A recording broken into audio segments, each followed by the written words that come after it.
Notable Live is your fast track to one-of-a-kind experiences with your favorite athletes, like race day with Emmett Smith and Jesse Awuji, game day with Eddie George, or fishing with Ray Lewis. And we got a party going on over here. So, rev up your fan experience with Notable Live, your direct connection to the athletes you love and the memories and memorabilia you crave. Thank you. Thank you. Check out our latest events and auctions at notable.live. I'ma keep winning, winning. I'ma keep winning, winning. I'ma keep winning, winning. You can try to save yourself, but you wanna go play yourself. You can try to save yourself, but you wanna go play yourself. You can try to save yourself, but you wanna go play yourself. You can try to save yourself, but you wanna go play yourself. Yeah, you can be 100 man, like scores 100 kids, just for you to watch what I'm doing under the sun again. God-given gift, them seeds doing the running man. If you want me to get it poppin', may cost 100 pence. Yeah, what I supply is always in demand. The drum is my tank, and then a high five got the upper hand. I'm too real, can't fake that. Who you know put a fear in them like this? You a vampire, still suck when you bite this. Lord forgive me for my sins, I'm feeling righteous. But they've been next to me to show me I might just. They didn't think I could do it, I had to demonstrate how the flow is so heavenly, keeping demons straight. Who they fooling? I showed them the jig is up again. When I asked them who is the best, they get this to stuttering. Tell them I'ma keep winning, winning. I'ma keep winning, winning. I'ma keep winning, winning. You can try to save yourself, but you wanna go play yourself. You can try to save yourself, but you wanna go play yourself. You can try to save yourself, but you wanna go play yourself. You can try to save yourself, but you wanna go play yourself. I can't lose, I won't lose.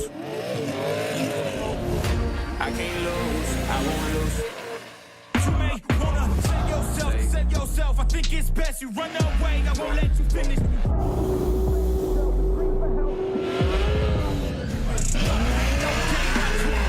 Make it to the top with the same ones I came with. I shoot my shot, you better know that I'ma never miss. When they coming for me, yeah, I'm gonna tell them this. I'ma keep winning, winning. I'ma keep winning, winning. I'ma keep winning, winning. You can try to save yourself, but you wanna go play yourself. You can try to save yourself, but you wanna go play yourself. I'ma keep. You can try to save yourself, but you wanna go play yourself. You can try to save yourself, but you wanna go play yourself.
Sim racers, welcome to the eRacing Association, where you have the chance to win $5,000 in one of the best tournaments in all of sim racing. Green flag in the air. Are you ready to reach the next level of sim racing? The eRacing Association's epic Omega Cup Series lets you win big. Racing with ERA lets you compete for huge cash prizes, get exclusive merch, exclusive sim hardware pricing, and potentially turn your virtual dreams into reality. Feel the rush as you race door to door against sim racers just like yourself, all from the comfort of your own home. Straight away, they're into the, oh, they're wrecking! They're wrecking! Join now to get your membership and experience all of the excitement that the eRacing Association has to offer at www.eragaming.gg. Celebration, he hangs on! Oh my God!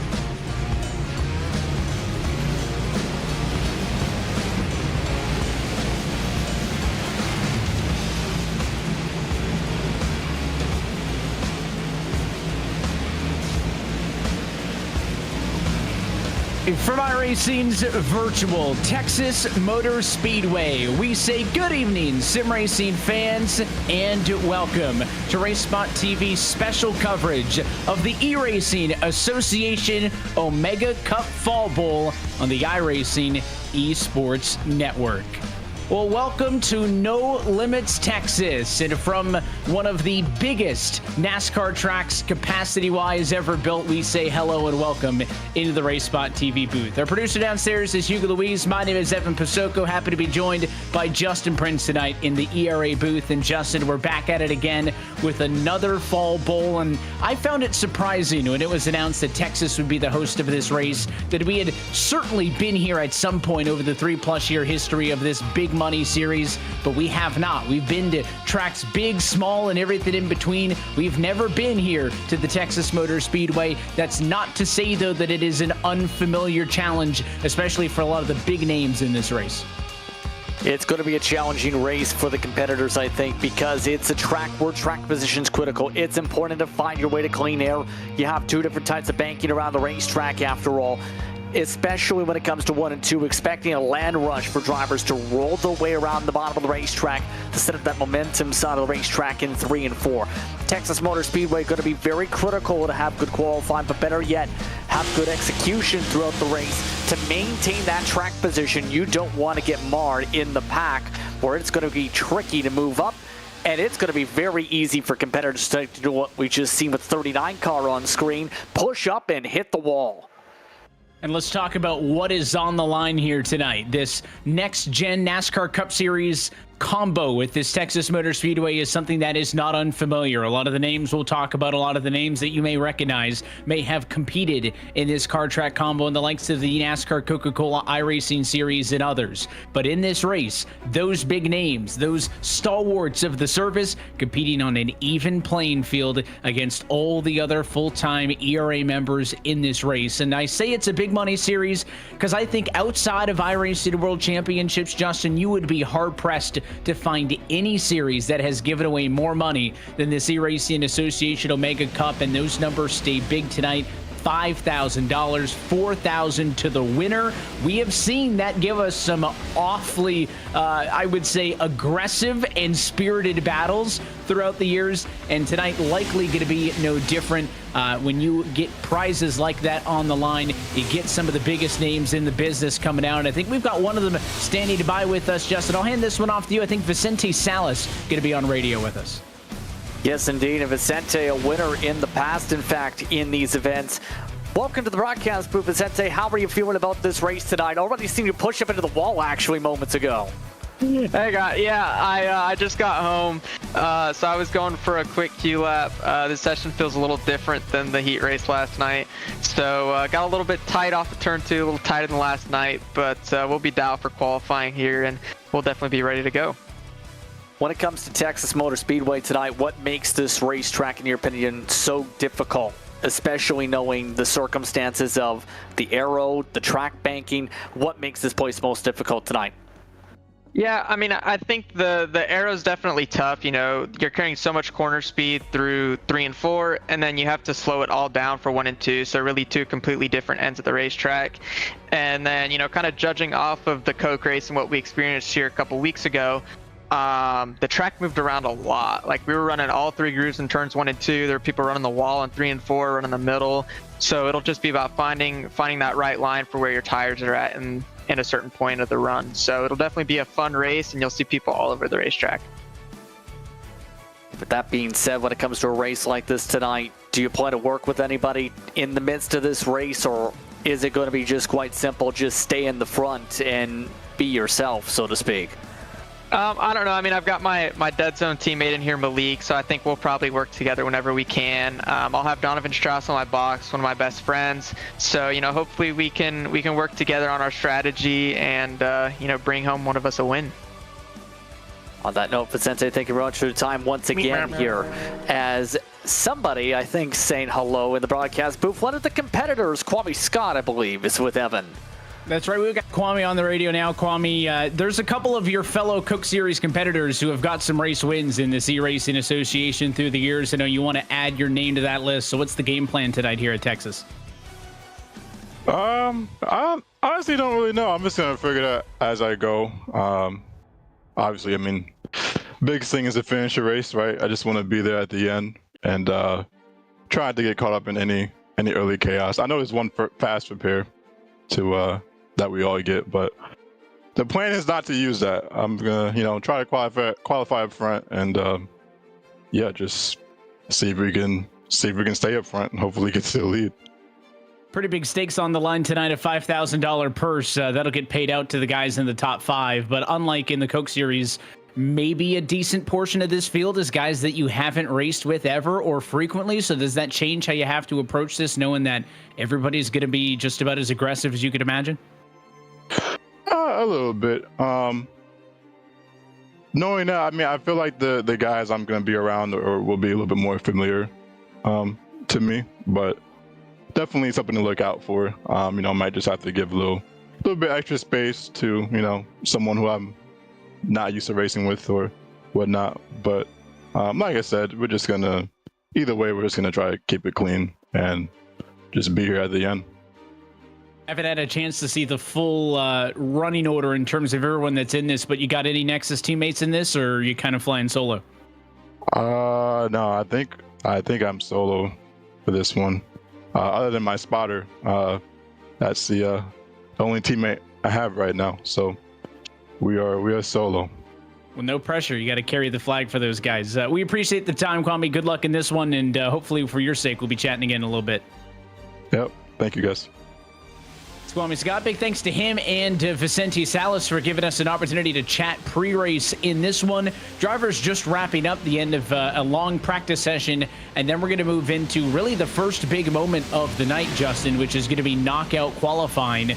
As many as 60 drivers eligible to start this one. There was about 7-8 different heat races. You heard Vicente allude to that they had to compete in order to be able to qualify for this race in the first place. And that only gives you the right to literally qualify for this race. You're not in the main show until you see your name in the top 40 in single car qualifying. That's coming up in about 90 seconds. And based on the entry list, at least 3 people will be going home, depending on how things go in qualifying. 43 drivers took part in the drivers' meeting for tonight. We'll see if there's any late entrants in that regard, but it puts a lot of pressure, especially if you're not good at qualifying and not good at putting down a hot lap to get the job done. I remember competing in various leagues where you get the shakes because of how nerve-wracking it can be if you aren't confident on the speed. And it can be down to just a couple hundredths of a second, a couple tenths of a second between this whole field. And the difference between going home and making the field could be one slip of the wheel or even just a couple feet of racing line here tonight. It's going to be critical to be able to make sure you nail your starting line and nail the racetrack as a whole to maximize qualifying. a short race like this, 100 laps in distance, is not quite a sprint, but it's kind of what we typically see for intermediate races these days on the service. Oftentimes, if you don't have that threat of being eliminated in qualifying, drivers will just put down a good lap, right, in their first time around and then really use that second lap to push it. I don't know if you can really take it easy on either of the 2 Q laps you're going to get, because, again, that threat of if all 43 cars get a clean lap in, 3 drivers who put down a time are not even going to make it to the show here tonight. That threat is going to loom large. Do we see any surprises in the qualifying session? Do some of the big names end up on the outside looking in? We're about to find out, because the practice session is winding to a close, and it is time for knockout qualifying next from Texas. Going to be almost full throttle all the way around this racetrack. High speed, high risk. The big caveat I mentioned, a clean lap, Justin. Any incident point, wall contact, you name it, would disqualify somebody's lap time. So as Alex Jones at a 45, first car to roll off, these drivers have to be fast. They have to keep it clean. No wall contact, no tires in that turf on the front stretch either. Not expecting too many major things outside of what we already seen Vicente kind of emphasize. Is it's very easy off of turn 2 to be pushing very hard, because it's less banking in 1 and 2, meaning you have a lot more time where you have to try and let the car rotate to plant. If you go too early on the throttle, it's very early. It's very easy, I should rather say, to just fly up and lose that front grip and slide up the racetrack. Right now, Jones seems pretty well planted to be able to set things up to start this lap, going just straight at it to try and set this lap and see where he banks himself before the second time around. Jones put down a 29.588 as his best lap time in practice. That was good enough for 6th, the best overall. Let's see what he does with his first time lap. He's going to be the first one across the stripe, 29.937. Room to improve. But as Kirsanov comes in second on the board, Jones top for the moment. Now, Sean Conklin top of the board. You'll watch that leaderboard dance all over. Big bobble there for Jones off of 2. May not be able to improve on this lap, but that leaderboard is all over the place. As there's a look at Cody Harris, also was one of the fastest cars in practice. Yeah, that time wall contact, it looked like for Sheemer Fawn, one with 45. Cody Harris, not bad in these events. We've seen him do very well in the past, actually, in the major events. A 30 flat to a 29.7. Not bad at all, as some drivers go better on the second time around. Malik Ray, Jacob Steiner, some of those jumping up by a good 3-4 tenths, trying to build up the tire pressures and optimize the tire temperatures for the second time around. Cole Larson trying to qualify in, currently 31, as we wait for him to get his first scored lap completed. Malik Ray was top of the board till Schneider took over. Malik is the defending race winner from earlier this year in the Summer Bowl at Iowa. Again, a very different racetrack on the short track, but Malik trying to go 2 for 2. We've only ever seen one driver win 2 Omega Cup races back-to-back, and that was way back in the 2021 season when Vicente Salas won the Summer Bowl and the Fall Bowl back-to-back. Malik at a good place to be able to do that tonight. Most drivers with a lap time in. There's Vicente Salas. Talked to him earlier. He is on fast lap number 1.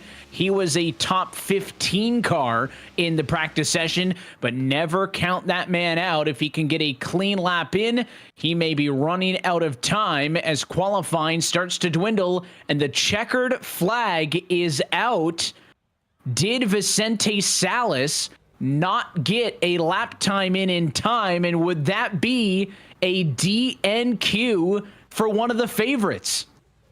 He did not get a qualifying time in. He's the only driver in the field not to set a time. Ran out of time. He needed to leave a good 30 seconds early, at least put a time up. Salas is one of the drivers, if I'm looking at this right, that may go home here. That is big. We saw the car blink away, thought initially, okay, maybe a connection issue, right? That's something that could affect a clean lap time. But then we saw the checkered flag displayed, and I think that's correct. These drivers had 2 minutes to complete, or 3 minutes, I should say, to complete 2 laps. Again, that is ample time to do so. Almost every driver was able to complete both of their qualifying laps. But it seems like it. Vicente now asking as well. I don't think Vicente made it under the clock. And looking at these numbers, 30 or 42 cars put down a time in qualifying. One car didn't. That was Salas. So by my count, Ray Rittenauer II, one of the longest standing super speedway experts on the sim, would likely be the final qualifier in position number 40. And that would put J.D. Larson, who put a 31.0 in, Larry McDonald, who put a 31.3 in, and then Salas, who put no time in. Those are likely the three drivers who are not going to qualify for this main event. And I started off the Q session, Justin, by saying, do we see any big surprises? I think Salas not even getting a lap time in time certainly meets that standard. I did not have that on my bingo card to start this race. Yeah, that's quite simply just trying to time up the lap towards the end of the session to try and optimize the track temperature. And there's a problem with that. You just seen the problem with that. If you go too late, you leave yourself too little time to be able to try and qualify your way into the show. It's a big one for Vicente, and he mentioned he was coming in late. He brought himself in late, needed to get to the racetrack in the final stages, and now he's going to be on the outside, I believe, looking in here. Unless something changes, he is definitely amongst those that is going to be outside the picture because of that. J.D. Larson trying to bank on a second lap, also left it too late. Larry McDonald didn't put in a good first lap, put himself at the bottom of the bank or lap times, and all you had to do was set a 30-second lap time essentially to make the show. These three did not do that. So that is the first surprise of the night, and you saw it there confirmed that it's Larson, McDonald, and Salas who do not advance through. And that is maybe the biggest of indicators as to maybe some people who will say, knockout qualifying is just a formality. The big names will get in. Vicente Salas has had a lot of success here on the iRacing service. I was just mentioning he's the only person to ever win back-to-back Omega Cup races back in 21 when he did it in the summer and the fall bowl back-to-back. And he will not have an opportunity to go for another $4,000 top prize here tonight because he unfortunately will not qualify for the show. Now, those 40 drivers who have qualified, Justin, mission accomplished, right? Some drivers may not be happy with their qualifying position. They're going to have plenty of opportunities over the course of this race to make up for that. Again, it's not a long race, but it's not a short one either. But mission accomplished. Take a deep breath. You're in the show, and now you get a couple of minutes before we actually head to the grid for them to kind of assess what happened. If you've got teammates, maybe start to strategize a little bit. You take a look at some of those other times. Again, those are the drivers who just made the cut in, and some big names back there. I mentioned Rittenauer was the bubble driver. Garrett Maines would have expected maybe a better Q effort out of the driver of the 2 car. He's going to be starting way back in the 30s as well. Yeah, a little bit surprising. Actually said his first lap is the better of the lap. Didn't get the speed. Was looking to the second prior. LaPrazenaire surprised back there in 38th position in the first place. Yeah, Mike Sturgill, who's picked up some wins this year in year-round competition, in 35th. A lot of these drivers just didn't get, it seemed, comfortable with the racetrack enough to where you might get too tight again in turn 2. You might end up not be able to get enough speed built up for 3 and 4, where it's basically full throttle. And that's where we've seen things, I think, really shuffle in the qualifying session. And this is why having good comfortability of the racetrack as a whole is so critical.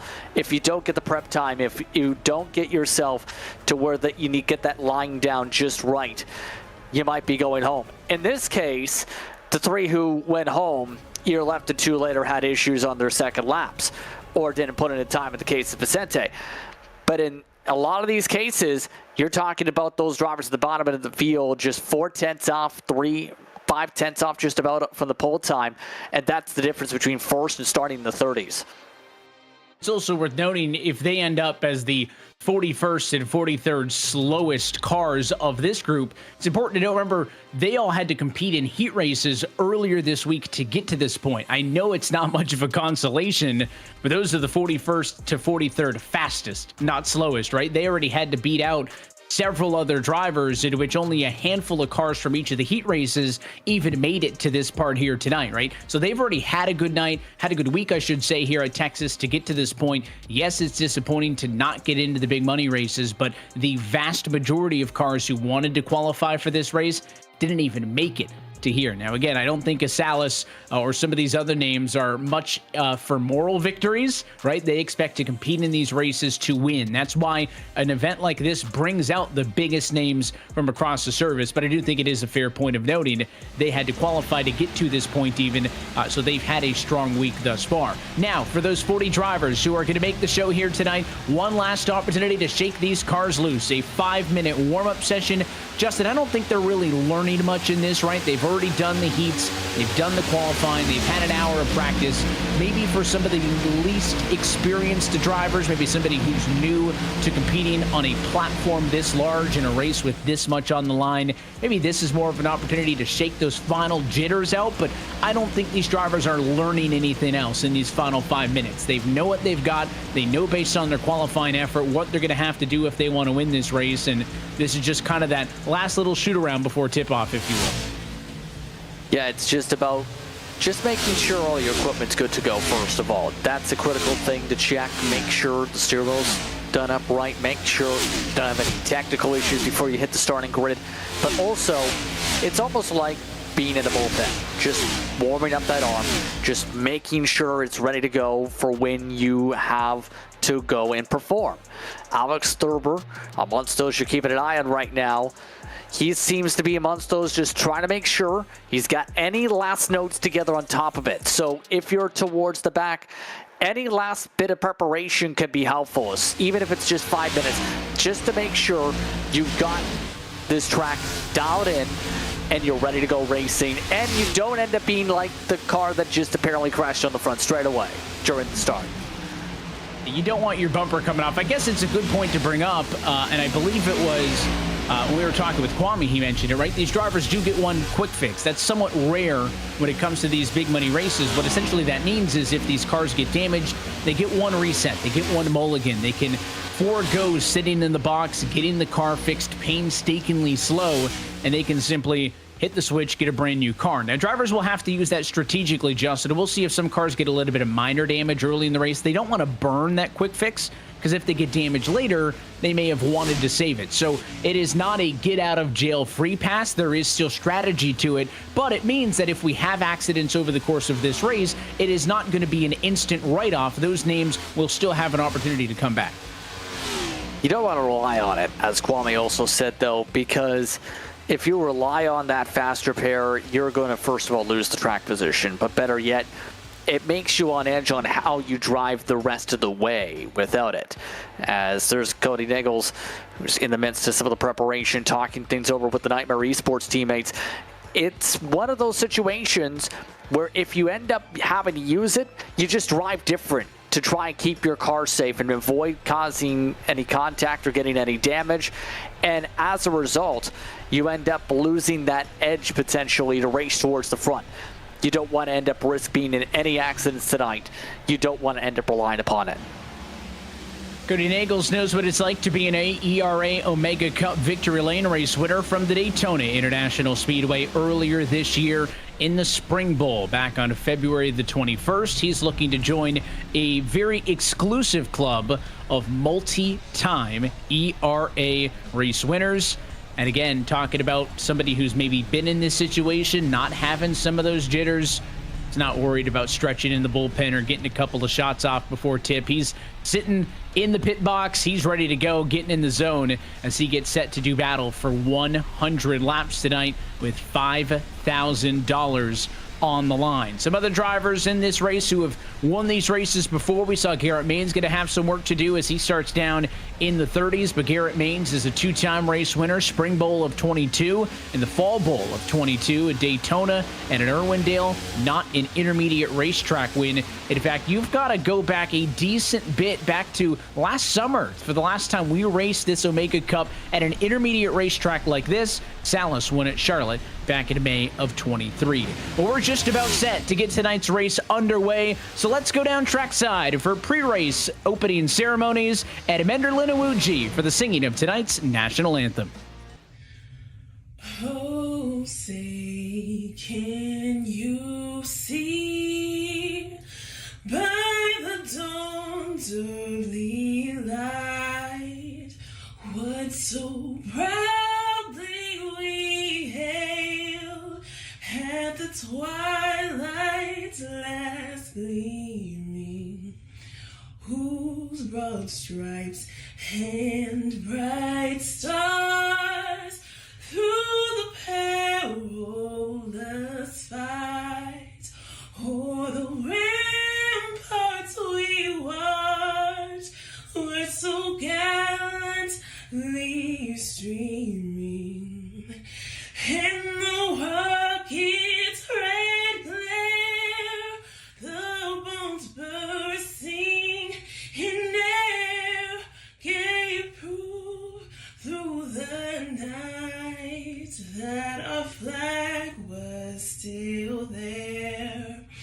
Oh, say does that star-spangled banner yet wave o'er the land of the free and the home of the brave?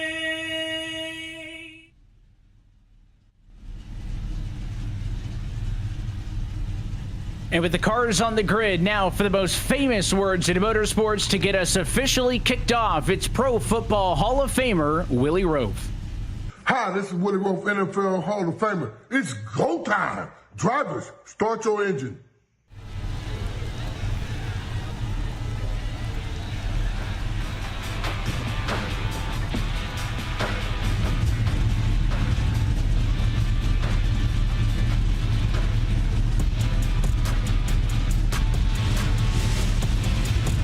Well, Nasty's gotten us ready to go. Let's go trackside and take a look at your ERA starting grid for this 2024 Fall Bowl. And it is Jacob Schneider on pole position with that 29.615 best of them all. He'll bring us to the green flag alongside a previous ERA winner. It is the number 2 starter of Malik Ray. Back on row number 2, third starting spot, the number 48 machine of Eugene Mozganov, and the outside, P4 starter, the 34 of Andre Castro. That was the best car in practice. Back on row number 3, P5 starter tonight, the number 54 of Sean Conklin. To his outside, P6 starter, that's the 23 car of Zach Novak.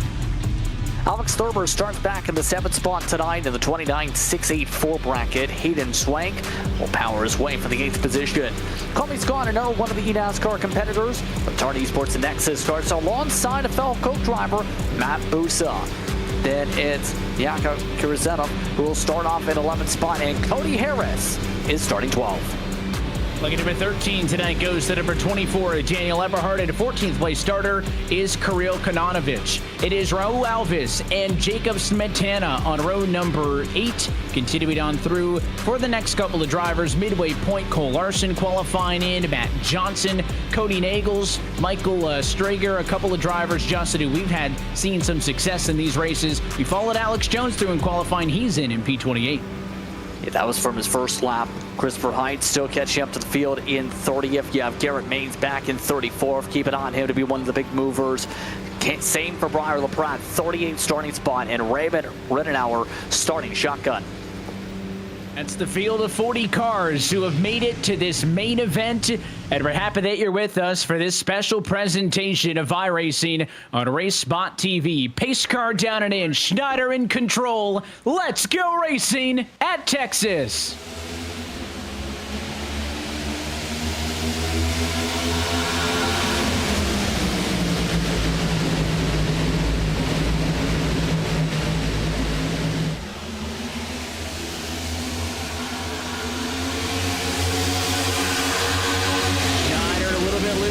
outside of 2, the 7 Malik Ray pulls alongside, nose to nose for the race lead at the end of lap number 1. Can the 7 use the banking top side, drag race to the start finish line? Lap 1, book it for Malik Ray on the outside. Just got the very edge there in that, but I still think at least to start things off, the bottom going to be the more preferred line as the race goes on. Multiple opportunities to run different lines because you're forced to search for clean air. Others just trying to search their way to the bottom in 3 and 4, where it's the shorter distance like Andre Castro.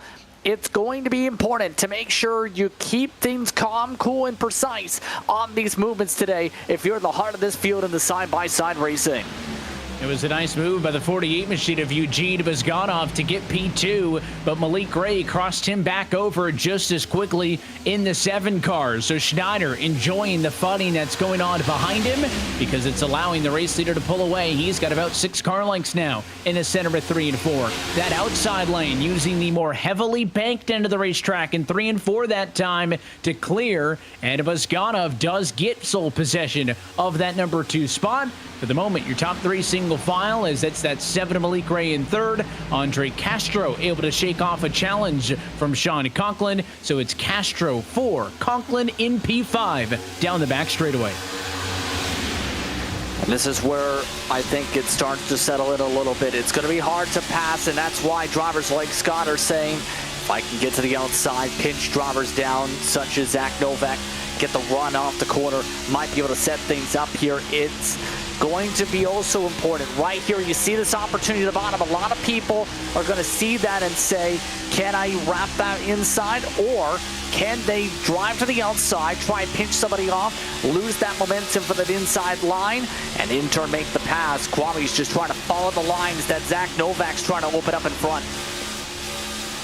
Kwame Scott busy this time of year, competed in the NASCAR Coca-Cola iRacing Series this year, now down in the Contender Series, trying to re-qualify for that series for 2025. That series currently utilizing the B cars, the NASCAR Xfinity Series cars. So is it out of season for him to be in these Cup cars? It doesn't look like he's missed a beat, though. He's able to get around that number 54 Conklin, top side of the racetrack, and now next to man up is that 34 on the bottom. So Kwame Scott and company making moves up on the outside of the racetrack. Alex Thurber also top side as somebody grazed the fence that time up at turn number 4, showered some sparks, maybe lost a bit of the wrap, but no harm, no damage, as these top 10 cars really unable to break away from each other. That's, I'd say, the top 11 cars right there with a bit of a blitz. Midfield surprisingly calmed down early in this one. Normally we see that mid-pack be a hornet's nest. Yeah, these types of races do settle out fairly quickly when it comes to the big side. I've noticed where you might get some single file, but a lot of people have to think big picture, make sure they manage the tires, have to make sure they don't burn up that rubber, especially by the time you get to the pit window around the halfway point of this race. Still keep an eye on some of these other drivers, though, and how they're going to play things out, though. Drivers like Thurber in the backdrop, scraping the paint off. Others just trying to build some separation. I'm not surprised, I will say, Evan, on your top 2. Some of these drivers for the Ryko camp, very quick in officials. They aim to do well, and this is a car they've aimed to do well in particular as a group and as a team. And typically when they get a contingent on the racetrack, it's not unfamiliar to see them running 1, 2, 3, or however many of them there are in succession in some of the top running spots. Single file towards the front. This battle just inside of the top 10. That 77 to Thurber, I mentioned, has been trying to make moves top side. Right now kind of stuck, though, on the outside of the racetrack. It's Hayden Swank, Daniel Epperhart, and Raul Alvis down on the bottom. Those are those 3 cars packed in under that 77 car, and there's really nowhere for the Micro Center Ford Mustang topside to go right now. He's kind of stuck up there for the moment, hoping that a line opens up, but it seems like at the moment he doesn't have the pace needed to clear this trio. And he's got to be worried, Justin, because if that 62 car joining the party here and Matt Boosa gets on the bottom, if they all box that 77 out, it's going to be a long ticket to the back of the field here. Does he get a spot in line? He does for a moment go behind that 51, but Busa is quick to assume that spot on the inside. Big slide that time. That was Alvis who got out of control. It's a good save, and it's the opening that Thurber needs to get in line.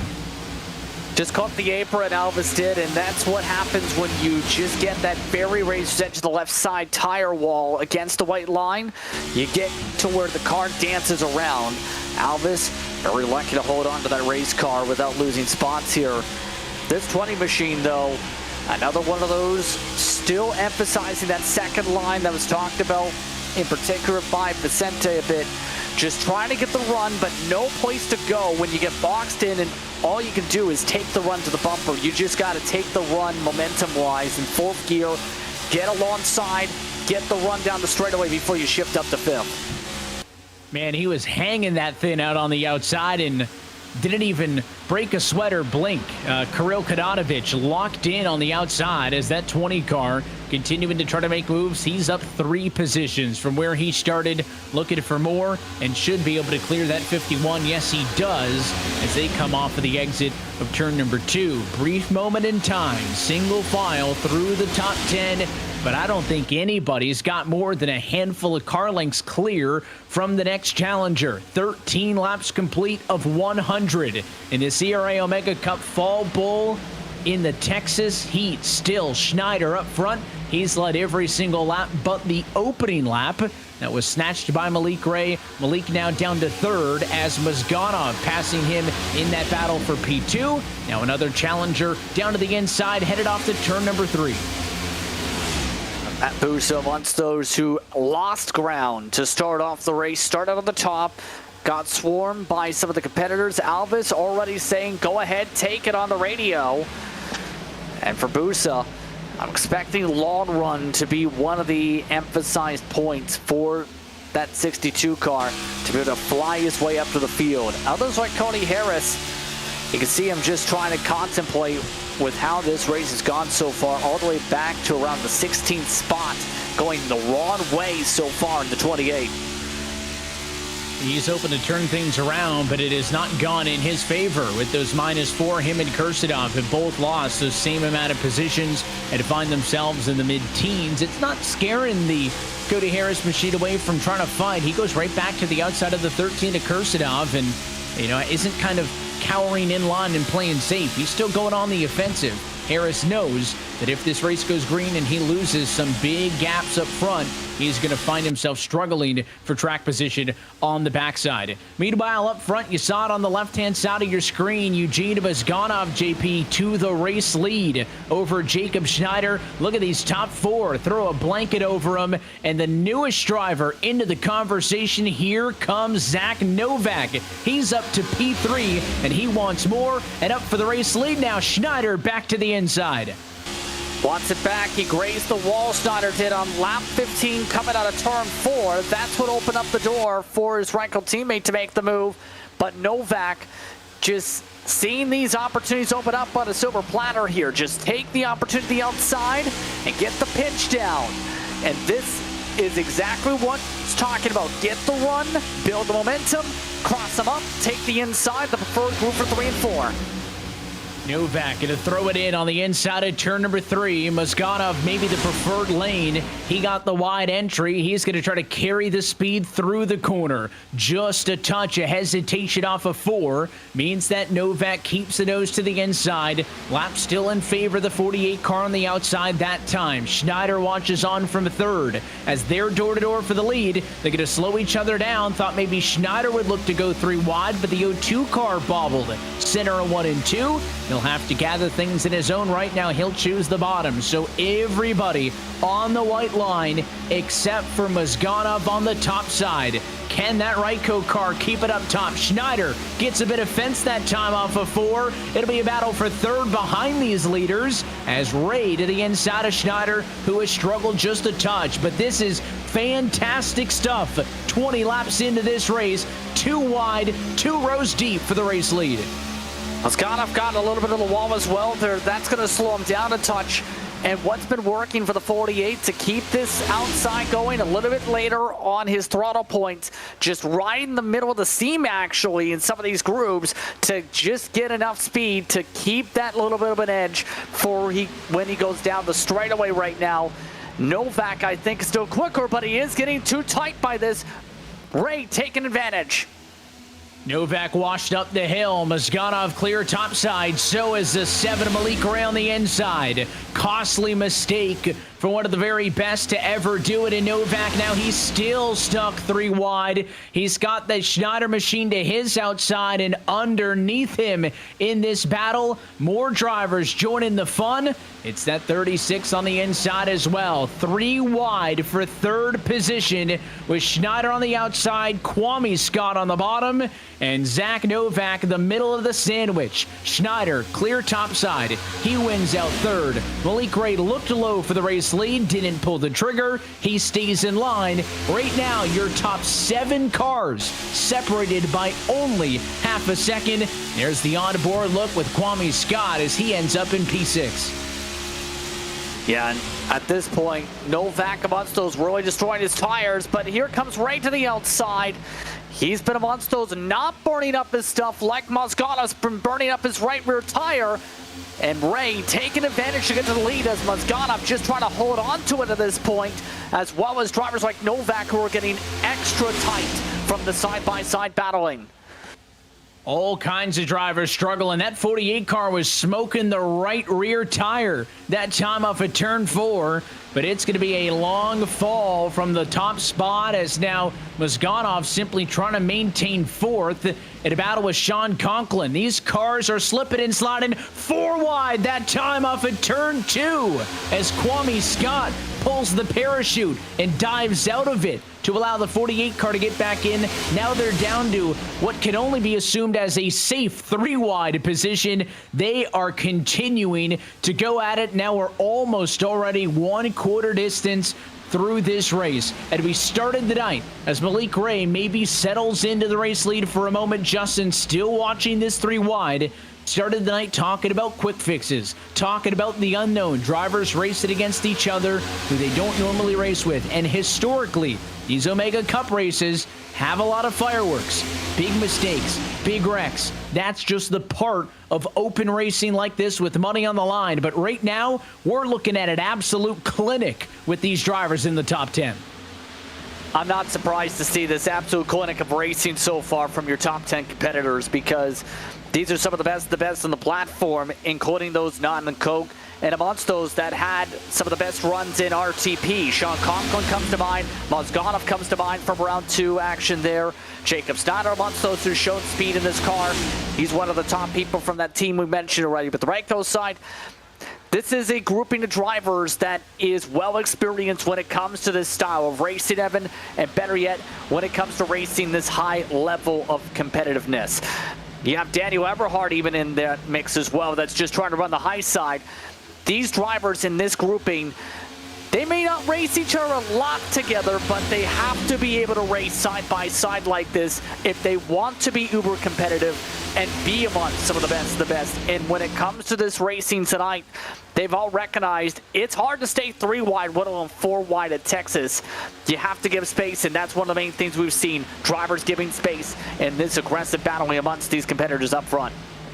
And you expect the drivers who compete full-time against each other to be able to do that. The Rays, the Novaks, the Boosas, and those other drivers. But when you get in those other top talented drivers, the Schneiders, the Conklins, the other names that we've seen in these ERA races through the years, it almost feels like every time we do this, if it's a summer bowl, a fall bowl, a winter bowl, or a spring bowl, you name it, it feels like it's ERA summer camp. All these big names from all around the service come together, and they can just flip the switch and go at it right on each other's door, know the space that they need to give, know how aggressive they can be with one another. and they just flipped that switch like they were never apart. That was Matt Busa in the green number 62 car, trying to make a move on the inside of Conklin. He'll make a bit of a late entry into turn number 3. Going to be tricky, I think, for him to make that car stick on corner exit. It proves to be true. Conklin shakes it off for the moment in P5. Finally seeing the leaders get a bit of space. Malik Ray and Zach Novak 1-2 had pulled about a half a second over Jacob Schneider, third on the back. It is the biggest gap the leaders have gotten all night. Not to say that half a second's a big gap, but relatively speaking, Justin, you mentioned off of the top that maybe long run speed was going to be critical. Have some of these cars cooked these tires and driven a little bit too aggressively early and are now maybe reaping what they sowed. Yeah, a few drivers that have really started to feel that pinch has gone off. We've seen him fighting hard to hold on in front before.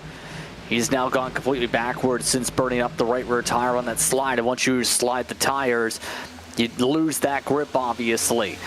Up front, interestingly enough, I think, just seeing some of the drivers that are starting to make the moves. You have Novak, who was pushing tight. He was able to calm that right front tire down. He's just made the move for the race lead after running the wall in 3 and 4 last time by.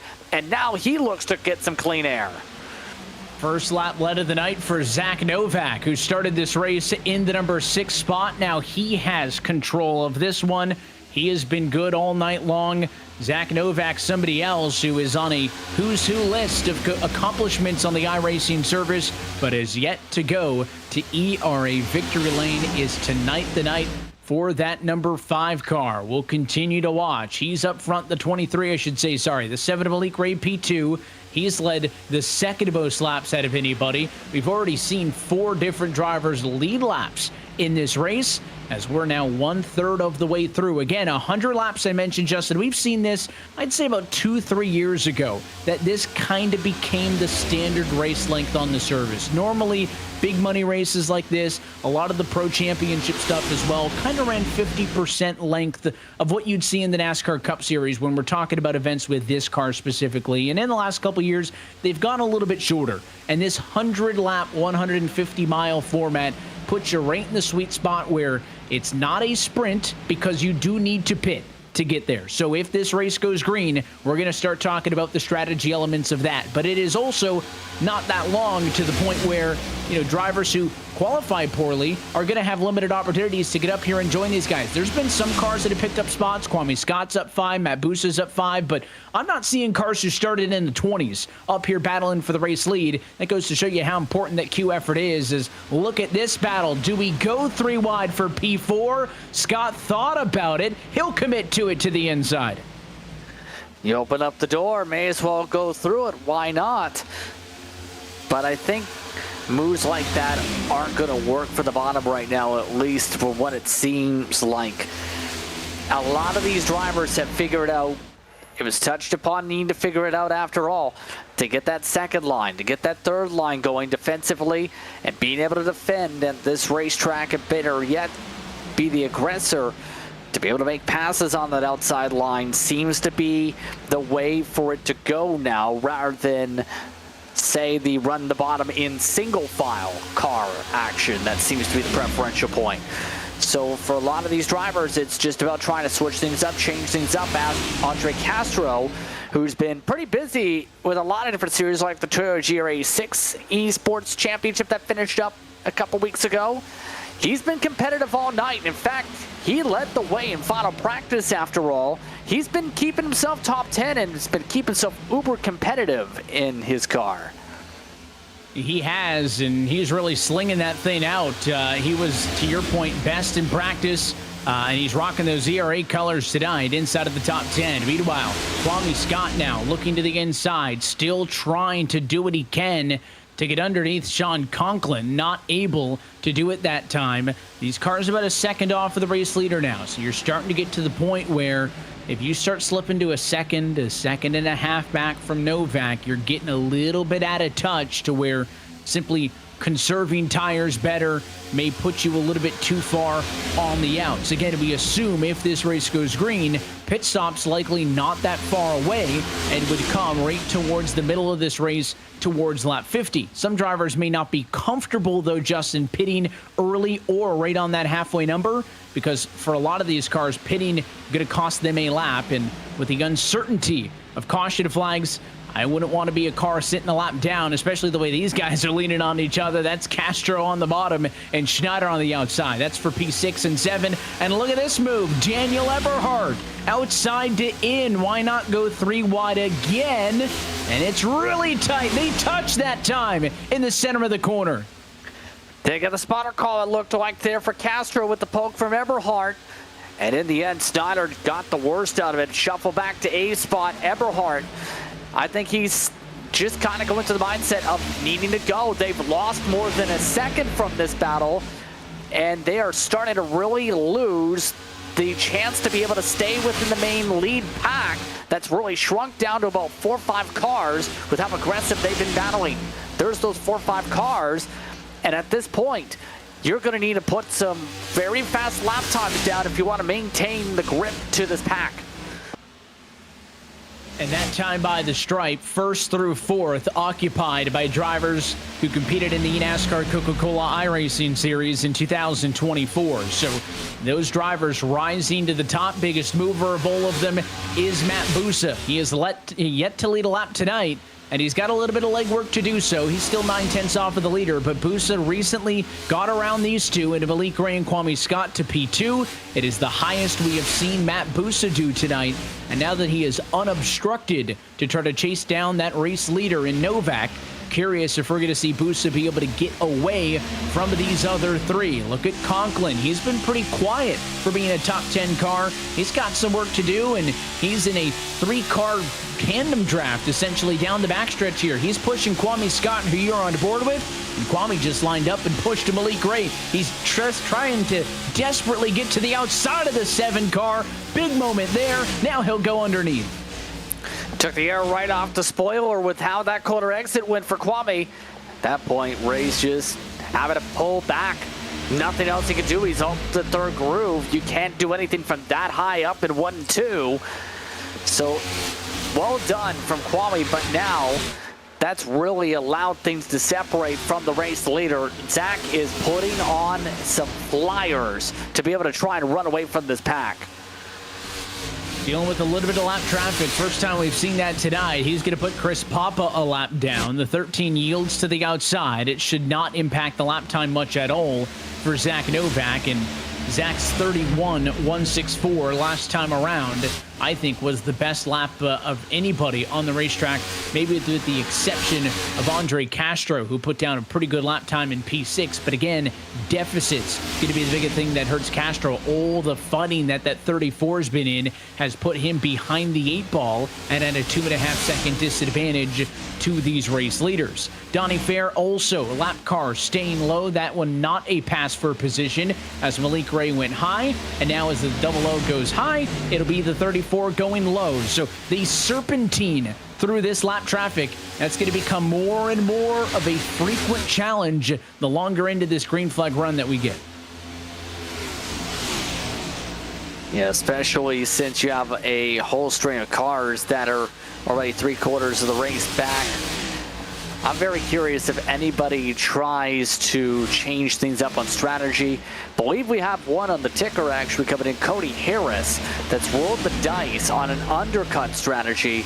As we're already towards that halfway mark as well, some of these other drivers going to have to start thinking about that pit entry as a whole to make sure they execute. It's seen a lot of the Coke level that a lot of the practice is about that pit entry. You back it up too much, you lose 3 to 5 seconds. You don't get a good pit exit on the access road, you can lose 3 to 5 seconds on the racetrack. Harris opening up the window for the lead lappers. And if you push it too hard and get a speeding penalty, you take yourself out of the race just like that. And you've all got to do that while slowing down on an active racetrack. So you don't want to tip your hat on your strategy to everybody else, but you do have to give those drivers behind you a heads up because you are getting on the brakes actively on the racing surface. Brandon Barrier also going to come to the pit lane. I mean, I don't dislike this call from these cars, right? The risk is they go a lap down. And of course, if a caution comes out anywhere during this cycle, it's going to hurt them because it's going to trap them a lap down. Maybe you don't make this move, Justin, if we're talking about league racing, right? And a 12th place finish for Cody Harris does him good in points. That doesn't mean anything here tonight. If you're not a top 5 car, you're not walking away in the money. And that allows those drivers at the tail end of the top 10 in those low teens positions to go for a call that they may not otherwise go for if the circumstances were different. Yeah, in a couple of these cases, I think it's drivers just trying to pit when they're most comfortable, right? In terms of how they approach these types of races, don't break the pattern. In a lot of their cases, it's why not try something different, bank on a caution flag, you get track position, join the conversation later in the race because of the said caution flag, and then the whole equation changes.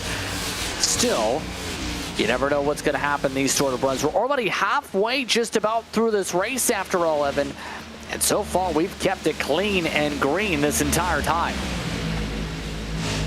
Clean and green thus far, and soon to be in the midst of a chaotic green flag pit cycle. Raul Alves, Hayden Swank, more cars down pit road. Alex Jones is in as well, but it has been a trickle of cars down to pit road and not an open faucet. When do they all come in? Is that Castro? It is. Top 10 car, Andre Castro in from P6. It's going to be right on the money at 50 laps down and 50 laps to go. And now you would suspect once he's in, instantly going to go on better tires and is instantly going to get a pickup of about a second and a half. That's the fall off we've seen out of these drivers. I would expect drivers to respond from up front. Nothing from Zach Novak at the moment. Looks like Kwame Scott, though, is coming down pit road. That car was in P2.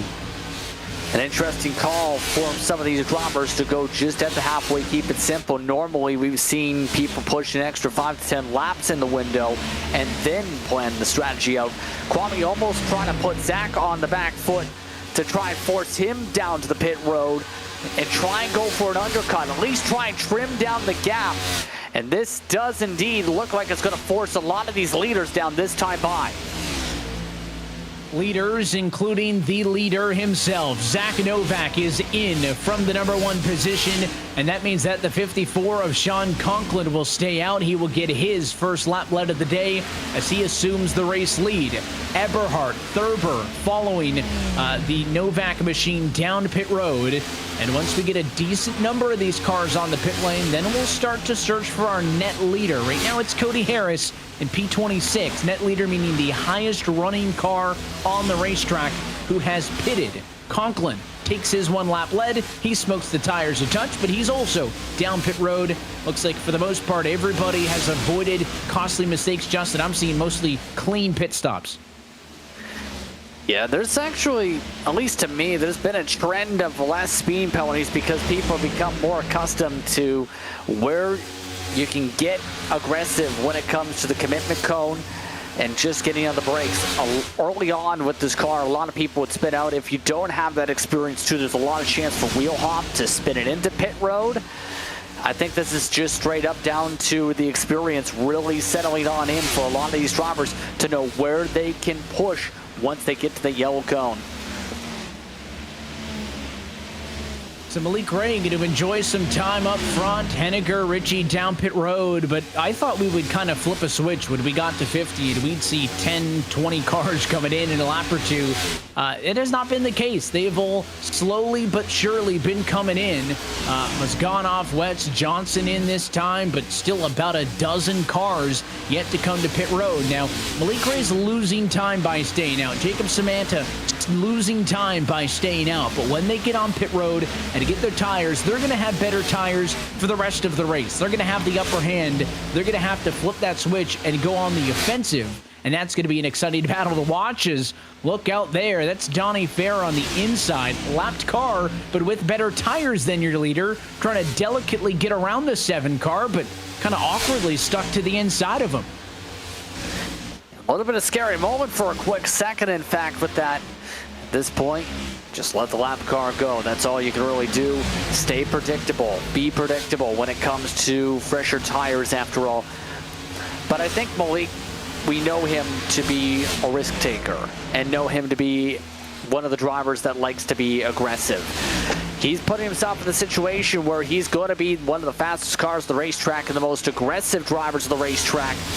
And when he ducks down to pit lane and finishes off the strategy here, and I could see it working from someone like Ray. We've seen just running on equal footing tires just didn't work by the end of the run previous. He's coming in this time. He just indicated on the radio. So look for Malik Gray in this time. Kirsanov and Smetana pitted last time, and Malik Gray, as he yields on the inside, will get unlapped by Zach Novak, who has assumed the position of the net race leader. Ray is in, Schneider is in, Briar LaPrade will stay out. The 88 car will lead his first lap of the day. Only waiting on LaPrade, Maines, Kane, Heights, and Rittenauer to come down pit road. All of these cars have something in common. Most of them qualified high 20s, low 30s. We may have hit the point in this pit cycle as 3 wide is Cody Harris out there on the fresh tires, JP, where some of the cars now out front may try to go as long as physically possible on fuel to try to catch a yellow flag. LaPrade waves the white flag. He is coming down pit road from the race lead. That'll give Michael Sturgill an opportunity to take the top spot. And at this point, for drivers especially like Maines, who's been towards the back much of the way, whether that be traffic, whether it be issues, you have to try something different at this point, because just going into the pit road and just following the normal strategy isn't going to win the race. If you bank on a caution, most of the field at this point, Evan, would come down to the pit road and take fresh tires. And that's kind of the thought process here is, will somebody make a mistake here? This doesn't seem like it's been a race tonight that's been trending towards cautions or anything in that regard, though, with how much things have now spaced apart with the strategy. Yeah, I continue to be super impressed with the pace of this race. And that man right there, Cody Harris, was the very first car, I think, to come down pit road. And for a while, he was the net leader. He cycled out onto the racetrack, and then when the likes of Novak and Kwame Scott pitted, Cody was actually ahead of them on the racetrack. But again, those cars then pitted, had better tires than him, and have since passed him back. So if everybody were to pit now, Cody Harris would cycle through to about P4. That's still a gain over where he was running, but I think without the assistance of another yellow and maybe a restart, Cody Harris is not in race win contention, but could flirt with the points paying position. Remember, it's $4,000 to the race winner, $500 to second, $200 to third, $150 to fourth, and $100 for fifth. That's all that matters. Do you make a move that puts you in a top 5 spot? Remember, it shows P7 right now, but we're still waiting on 3 cars to pit. That's why he would cycle through to the number 4 spot. And again, I think Sturgill, Maines, and Kane, they're just going to kind of ride this out as long as they physically can. Yeah, you can only go about, I'd say, 67-ish, give or take, on the gas. So eventually expect him to duck down. This is not a pretty squeeze, though. Garrett Maines saying, you know what? Let's take the race lead on the racetrack. This is uber aggressive for drivers trying to stretch out the strategy here. There is no camaraderie between these 2 cars who are on the same pit strategy. G. Maines inside line to the race lead. First time that the number 2 has been out in front in this race. And if he stays out this time by, would get his first lap led of the afternoon. Sturgill drops to second. The other thing is the pace of the top cars in this field, Justin, is so high that even if you could make those 3 cars as Sturgill pits this time, even if they could go to the end on the fuel, they wouldn't be fast enough to hold these guys off anyways. Zach Novak has already passed a handful of drivers. He's now up to the number 2 spot, and he's only a second behind Garrett Maines. So even with a whole pit stop removed, that's the impressive pace that we've seen out of the likes of Zach Novak and others. And maybe we'll see the 1 car fold this time. He will slow off of the corner. Garrett Maines is down pit road, and now everybody has come to pit lane for service, and Zach Novak has cycled back through to the race lead with 35 laps to go. And for Novak, 1 lap pressure tires compared to Kwame Scott. Scott's been having a hard time getting through some of this traffic, mind you. Novak's in a very good spot, at least, with how things are looking out right now. Has the flexibility to defend, has the flexibility to push a little bit. It's going to be a touch bit faster towards that equalization point. Now it's the question, can Kwame do anything to close up the margin just on raw pace? That's easier said than done for Kwame. He's right now trying to watch as one of the lap cars in Ricci is trying to find a way around him at the moment, the race leader. It's a pretty important spot if you're Julian Ricci, because if you can unlap yourself here, he's the first car a lap down, you would not have to rely on a lucky dog to get back to the race leading lap and could be in contention to fight for more positions as this race goes on. Zach Novak's on 15-lap older tires. Ricci's got better tires. He pitted after Zach Novak did. So again, it's kind of a fine line, and I'm faster than you. I'm trying to pass you, but I'm also not trying to stick it side by side and slow you down, because that would certainly hurt Novak with only being 0.4 of a second up on Kwame Scott. More battles inside of the top 5 spots. That's Cody Harris getting passed by Daniel Eberhardt for 4th and 5th. A lot of smoke at a stopped car. It's Brandon Barrier on the front stretch, and there it is. Caution flag number 1 of the afternoon as Brandon Barrier is facing the wrong way just under the flag stand. Well, just like that, this changed up the script, doesn't it, for drivers like Cody Harris, just outside the top 5 with the time of the caution flag. Absolutely huge, and now it becomes a short run style race yet again, where we've seen how aggressive they were once they got 15-20 laps on the rubber. You're going to probably see that the rest of the way here, and this is where it came in, just got loose, collected another car, hard contact. And then it brings up the caution flag. One did tow the 53 machine. Brandon Barrier picking up the hard contact on Aaron Raman, I believe it is. Ramon should say, in terms of the front straightaway. And now many of these leaders have been out there. In the case of Cody Harris, 25 laps on the shorter end of things. Jacob Schneider back in 13th, only 11 laps.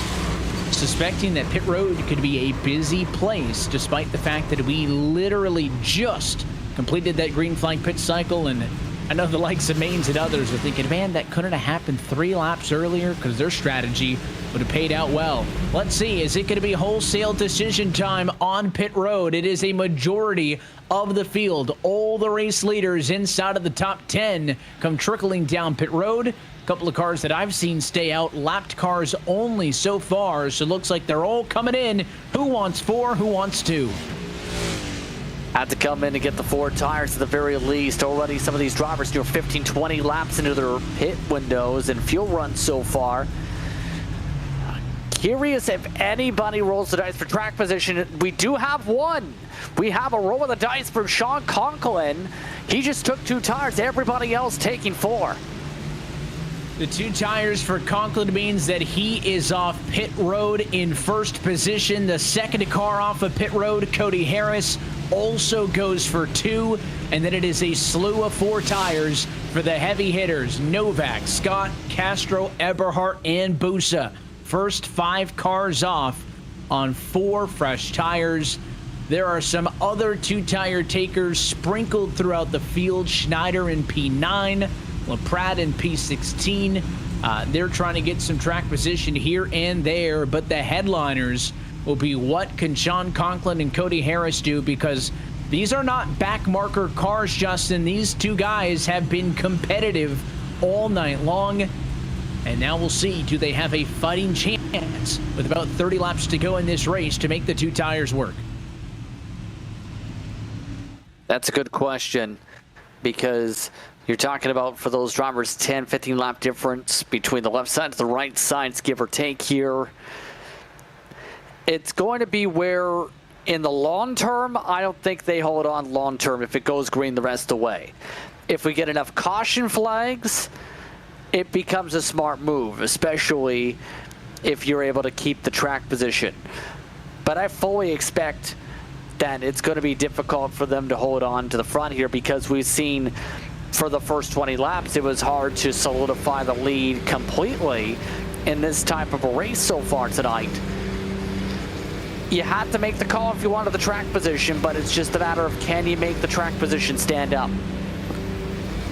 And we've seen calls like this made successfully and calls like this made unsuccessfully in all ranks of the service. But again, I think it goes back to the point I had made when Cody Harris made that very early pit stop is why not, right? Only the drivers inside of the top 5 walking away with some money here tonight. So there is no incentive for a driver to protect a P10, protect a P15. That's great. But again, if you're showing up to an ERA Omega Cup race, you're not much for moral victories. You're here to compete against the very best on the iRacing service and walk away in the money. And that's exactly what Sean Conklin, who started 5th, and what Cody Harris, who started 12th, intend to do, because they're going to make up the front row in this one. And then again, for Zach Novak, ending up 3rd could be a big storyline if those 4 tires bite like we expect them to do. And to give them a big upper hand is he's going to be lined up behind the control car. That should give him a big upper hand over a Kwame Scott, who may struggle to restart behind Harris, who is likely going to be at a disadvantage here. I think this could open things up for Andre Castro, 3rd car in line on 4 tires. He's been good all night, but hasn't been able to get just into the top 2, the top 3 quite yet. This could give this 34 also a really good look at this checkered flag. I think there's a good opportunity, absolutely, too, for Castro, because at least to me, he's got top 5 pace tonight. I'm not surprised. He's got NASCAR Xfinity Series experience after all.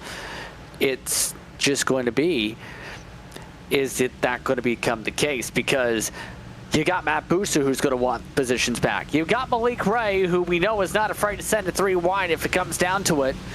You also have some of the errors that were great on short run, like Mazganov, that are going to be starting back at about 10. It's going to be a bonanza of a restart, I think, in these next couple laps here. Once they really build some tire temp down, it's going to be a crazy restart. And if you're joining us live, curious who you think is going to walk away with the win, toss your prediction into Twitch chat, into YouTube chat, and let's see who ends up walking away $4,000 richer. We're set for a restart with 27 laps to go in the Omega Cup Fall Bowl at Texas. 2-tire Conklin in control. Green flag back in the air. It's a great restart for the 54 car. He'll lead to turn 1. Novak to the inside. He's there in Harris for P2. What did I say about Ray in 3 wide? Already 3 wide on Castro to the inside. Just like that, he's in the top 5. There's that aggression we've seen Ray be able to really harness in the past couple of years. But they're more focused on trying to get around Harris than they are trying to get to Conklin at the moment, with how much weeble wobbling we're having from Harris. Through for 2nd. Novak finally able to get around Cody Harris. He sits in 3rd, still defending to be done, as Kwame Scott and Malik Ray going to be just as aggressive. Malik tried to get to the inside of the 28, couldn't do it that time. And Malik Ray and Kwame Scott going to slow each other down just a touch as they're side by side for 4th off the corner. Eugene Vasganov, P9. Some work to do for one of the drivers who's led 8 laps in this race tonight. What can he do from the number 9 spot? Can he activate those 4 fresh tires? They're 3 wide just in front of him. It's going to be difficult with how much of a hornet's nest it is, but a caution flag. Trouble towards the rear. It may have been Aaron Ramon in the number 36 car. It was trouble back in the 30s. We'll slow things down once more, and I cannot say that I am surprised you saw the big moves that some of the cars up front were making, and it looks like that it was more than just the leaders who were making those big moves, as there was a couple of cars wadded up on the back straightaway. I think Brandon Barrier got a piece of that one. He was involved in the accident prior. We'll wait to see a second look, but at least 3-4 cars going to get some damage in an incident that happened off of turn number 2 and down the back straightaway. Yeah, and I'm not surprised that we at least seen the yellow flag come out with the expected aggression, and there was, from what I can tell, is to my side, it was extremely aggressive towards the back of the field. 17 dives underneath to the bottom, makes some contact, slides up 36. And around they go down the back straightaway. At least 4 or 5 cars collected. Jake Balmain picked up a heavy bit of contact in the 83. It was calamity at the back. And a couple of big hits with some of those cars coming in a little bit later. That is what made that one a big mess. And there's the 53 sideways, and then boom, big shot there as that 36 came across the racetrack. And it looked like Rahman in the 36 car had to take that toe to pit road and is likely going to burn a fast repair. There's the touch that he got. It was contact with Matt Johnson. Yeah, some heavy licks in this grouping, but at this point, that's what happens towards the end of these races. Cautions breed cautions, and that was kind of the fear going through my mind once we got the caution flag flying. I was expecting towards the front, but now, how are they going to respond? We already seen everybody make it clear they wanted to push the aggression to get around Harrison quickly. Conklin could be a different story with how much poise he seemed to have shown, at least in this car tonight, where he's kept the top 10 this whole evening. And here's another thing too that is always kind of tricky to define when you get a driver on old tires trying to make things work up front, is the fact that, was that yellow good or bad for Conklin, right? I think ideally when he makes that decision to go for 2 tires, your instant thought is, well, the more cautions, the better, right? It's going to give less laps of green flag racing for the cars on 4 tires to be able to catch him. Sometimes, though, like he had a really good jump there, it's not ideal because it closes the cars in. I think in that case, it was probably good for Sean because he got a big jump, and Zach had about a lap and a half to close in and was within a car length. So if the 54 can ideally get another big jump, lead for a couple of laps, get another yellow, I think that's going to be the most realistic path forward, because it feels like if you give Novak, and again, not to discredit the likes of Scott and Eberhardt, the other cars on 4 tires, they're just not clear of Harris yet, which is going to be their biggest detriment. But you give Zach Novak 3-4 laps at you, and I think he's going to be able to make those 4 tires, get the better of you. I could see that too. And the restart takes away the buffer, absolutely. And so it's going to be how well does Novak handle the restart. For the outside, remember Conklin going to be the control car here. But also, I'm very intrigued on how people are going to play the lines to get around from the second row, open up opportunities to get to that front. And Novak has made it clear he's been the best driver long run on equal equipment. It's not going to be easy to find your way back to Novak if it takes a long time to get yourself up to, say, the 3rd spot and around Harris or anyone else at this point who's going to be busy battling once we get to this restart.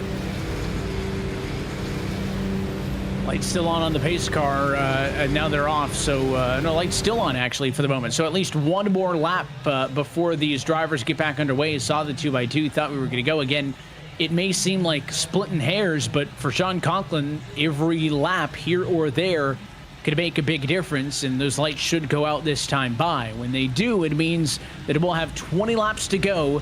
When we come back around to take the green flag, it still feels like that's going to be a tall order for Sean to be able to make work on the 2 tires. Again, there was only 4 or 5 drivers that made that decision, and the majority of the fastest cars from the night, Novak, the highlight of them all, is on 4 tires and is going to be right there alongside him. But again, outside line tends to have a bit of a deficit when it comes to timing these restarts. That pace car is going to go in, and that 54 has from the start of the restart zone to the exit of the restart zone to actually restart this race. He got a really good jump last time. I think step one for Sean here, not to think too far ahead, Justin, is to just simply get the good restart and then worry about, what that battle looks like by the time they get to 1. But none of it is remotely relevant if he doesn't clear that 5 car right away. And of course, don't spin the tires. Absolutely don't spin out the tires at this point and check up the field. Just get a smooth restart. It's all you can hope for. Get clear. It makes it a bit easier to be able to defend compared to keeping it side by side. And then see how the cards may fly here.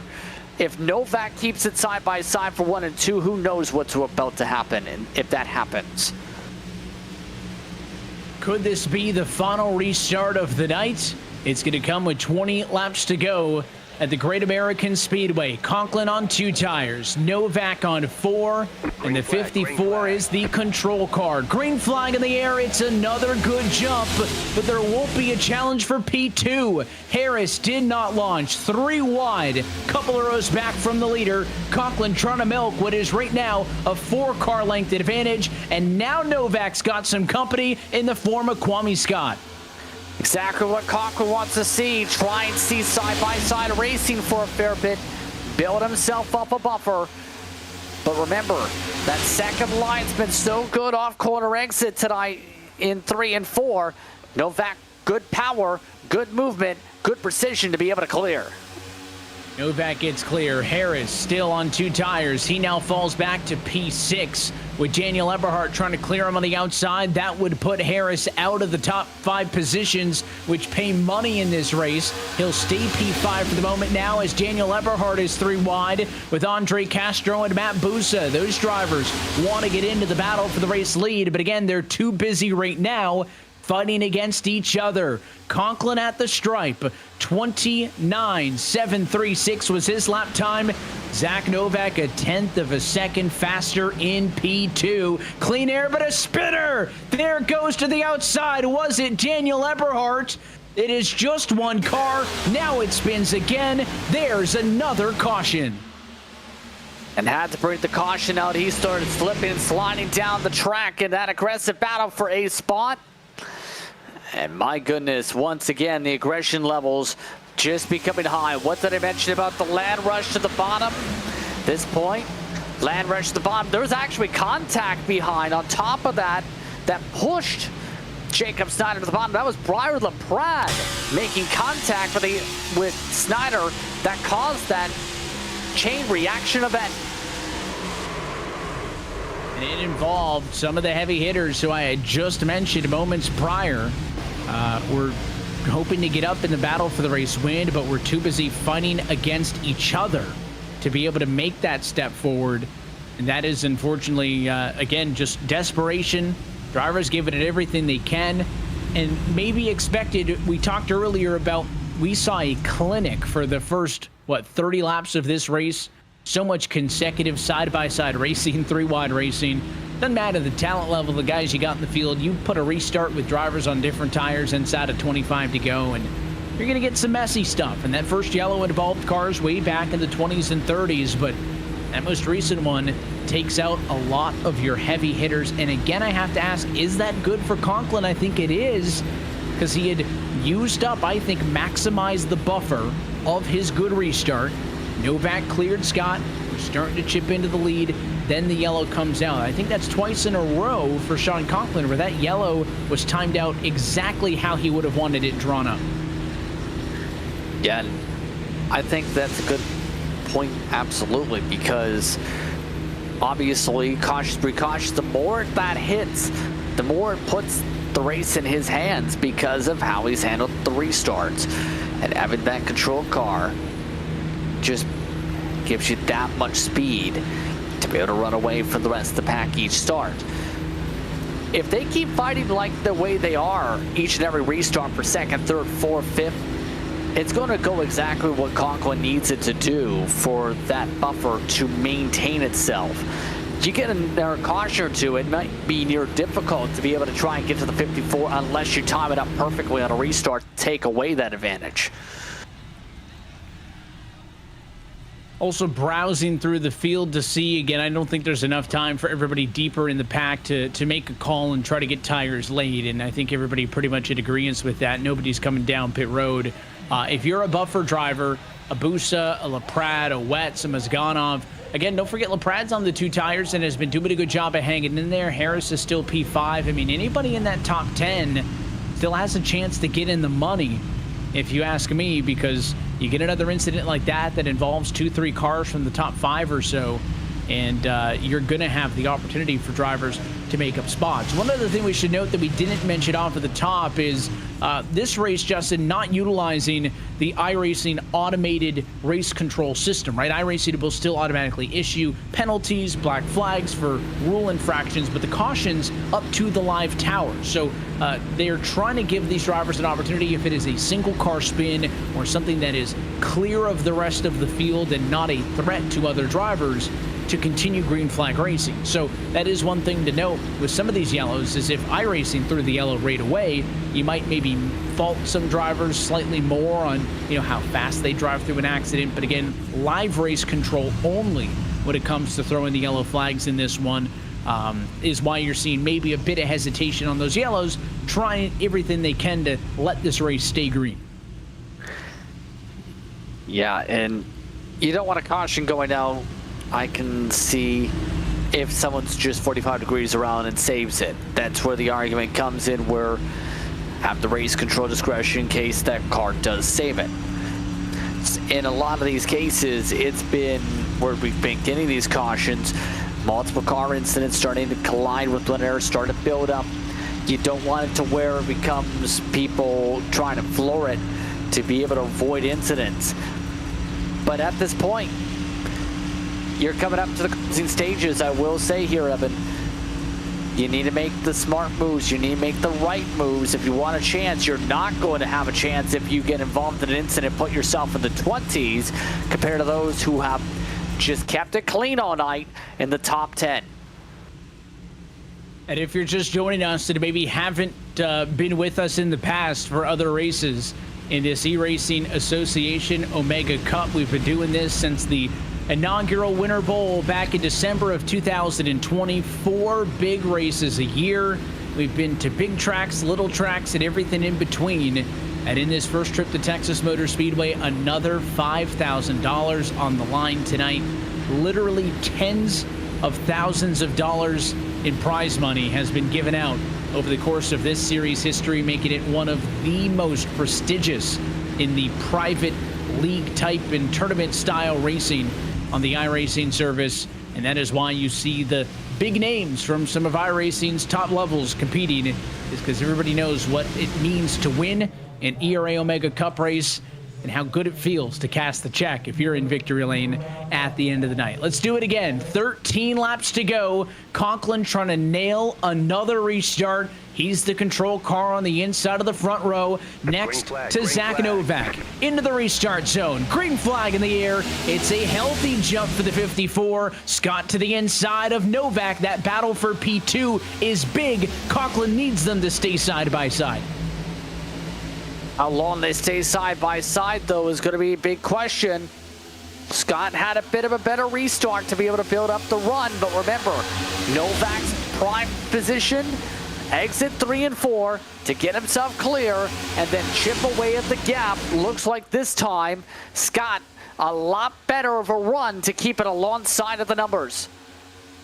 Scott looked really good on the inside of turn number 1 last time. Can he pull alongside? They are leaning on each other's doors. Scott washes up a little bit. Novak topside, clear for P2. And now Malik Ray to the inside of Kwame Scott. That battle gonna be for 3rd. It looks like Malik Ray is clear of Kwame in the center of 3 and 4. And now the 4 tires are lined up in P2, 3 and 4. Can Novak, can Ray, and can Scott catch him? No, they can't. Another spinner behind. This time, it is Kyle Vallejos who is around, and another late race yellow is going to push us into the final 10. Cautions continue to breed cautions at the tail. And again, giving each other space. Avoiding significant pinching, especially when you're in the 20s, also critical. Vallejos does have a tech issue in the middle of the spin, mind you, but he still got pinched down heavily by Trent Cusack in the 8 car, and that's what really turned him across the racetrack in that moment. A lot more pinching than we're used to seeing with drivers today at the most a quarter of the car over the seam. In that case, the 8 was more than halfway across that seam pinching. Wasn't, you know, the 8 just took a lower lawn. I mean, you saw they entered the corner with more space, and then again, Trent desperate, trying to get every little bit that he can, moved down closer to the 35 in the center of the corner. And I think that bit of a connection blip for the 35 happened before, I should say after the contact, right? I think that 35 was going around irregardless of that. Maybe the connection blip there made the damage a little bit worse than it could have been on Trent Cusack, because that thing took a wallop of a hit, and then he got cleaned out by Jake Ballmain, who came through in the Bucky's machine, got a bit of damage on that one as well. So 3 cars get a good bit of damage in that one. Again, they have the opportunity, if they haven't used it in a caution flag earlier in this race, to come down pit road, use that one available quick fix. We kind of talked about how some drivers will strategically maybe save that for late in the race if they get early damage, but because this race went green for the opening basically 2/3 distance, anybody involved in these later race accidents are using that quick repair, no ifs, ands, or buts. A couple of drivers have dropped out of this race, haven't really done a check-in from the garage. We've seen Cole Larson, Cameron King, Aaron Ramon, and Brandon Barrier out of this race. We talked about the incidents that Barrier and Ramon were involved in, but King and Larson were out of this race sometime in the opening 10 laps. So unfortunately for them, their race was cut short quite prematurely, and there's about 6 other drivers 1 lap down. 30 cars still scored on the lead lap in this one, and I was a bit of a pessimist, admittedly, when I saw the 2-tire call for Sean Conklin, but you always ask the question of why not. And Justin, as we get inside of what may be 7 or 6 laps to go for the next restart, again, I think that the timing of these yellows has been completely optimal for what the 54 was hoping for, and I think he's got a real look at this race win. I think so too. I think if it ends up going green from this point, it's going to be down to 1 or 2 chances, if best, with how much time is left. Conklin might have outgamed everybody else with how he's been able to handle this. Now, it's going to be important to keep getting good restarts in these closing stages. That's going to be the biggest part of this, is getting himself situated up front, get himself a few car lengths buffer, then see the side-by-side build up all the way to 3 and 4. That builds up an extra car length or 2, and then try and see what happens from there. I will say, over the radio, I did hear Malik Ray say, let's work single file, stay in line, work together to close the gap. We might see that pop up again here, because that might be the best shot everyone has here behind Conklin to zip by said 54 car in the final stages instead of just cost each other time. It is undoubtedly the right decision to do, right? Once Novak, Ray, Castro, and others were able to get around the other car of Harris on 2 tires and get to the bumper of Conklin, the only thing that has been holding them back has been each other. But have race car drivers in the heat of the moment ever done the air quotes logical decision and worked together?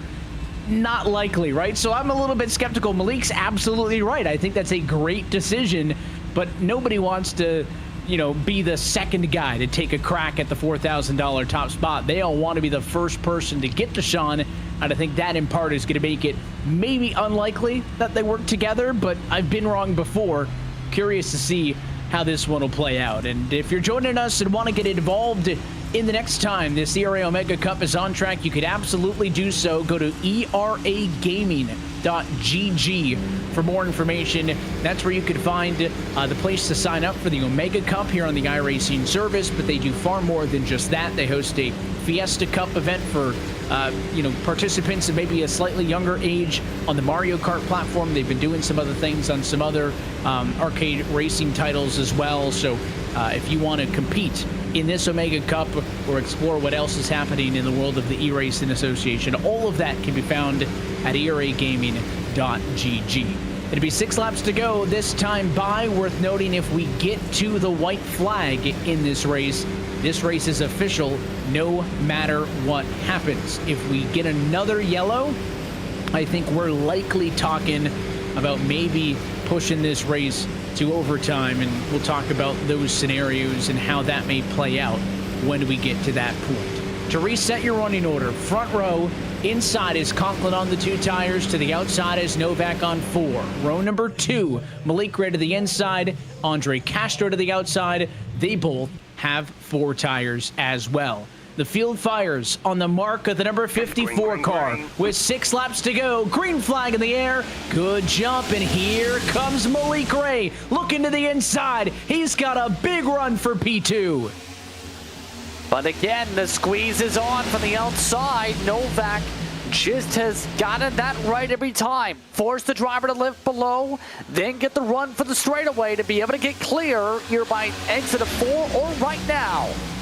That's the quickest that Novak's gotten clear of a challenger since we've done this song and dance after that first yellow in the race. Malik Ray clear for 2nd. LaPrade clear for 4th. Cody Harris trying to get back into the money, but on the 2 tires struggling from P7. There is another caution flag.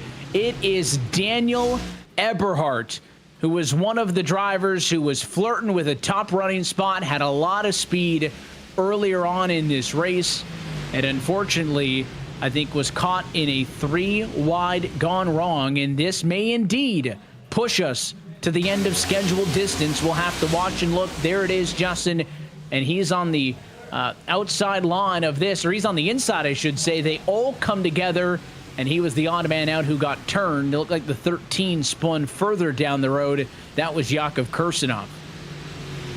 Yeah, just no one wanted to give up. What else can you say? It's 3 wide towards the end of the race. That case, they all just push each other up the racetrack, especially Eberhardt into Swank, into Sturgill, to cause all that calamity. At least 10 cars, believe, picked up some sort of contact from that, though. And again, this is exactly what Conklin wanted to see. He wanted to see cautions, precautions, and this is exactly the scenario he needed. It's going to be near impossible for a lot of these drivers to catch up with just 2 laps to do something here. And I mentioned that that was the quickest that Zach Novak had gotten clear for P2 since we've done these handful of restarts, and it was subsequently the quickest that the caution flag came out. Again, things have timed out very well for Sean Conklin. And even if this thing can somehow start in regulation, which it doesn't look like it's possible with the light staying on top of the pace car off the turn number 1, this thing is going to go to overtime. So you're talking a maximum of 2 laps. Conklin's got a real shot of holding off Zach Novak for 2 laps, even with the tire disadvantage, and even if you lined him up single file and there was no challenge for P2. This thing is looking very doable if you're in the camp of the number 54 Toyota of Sean Conklin. Let's talk ERA overtime, Justin. There are 3 attempts maximum at finishing this race under green flag conditions.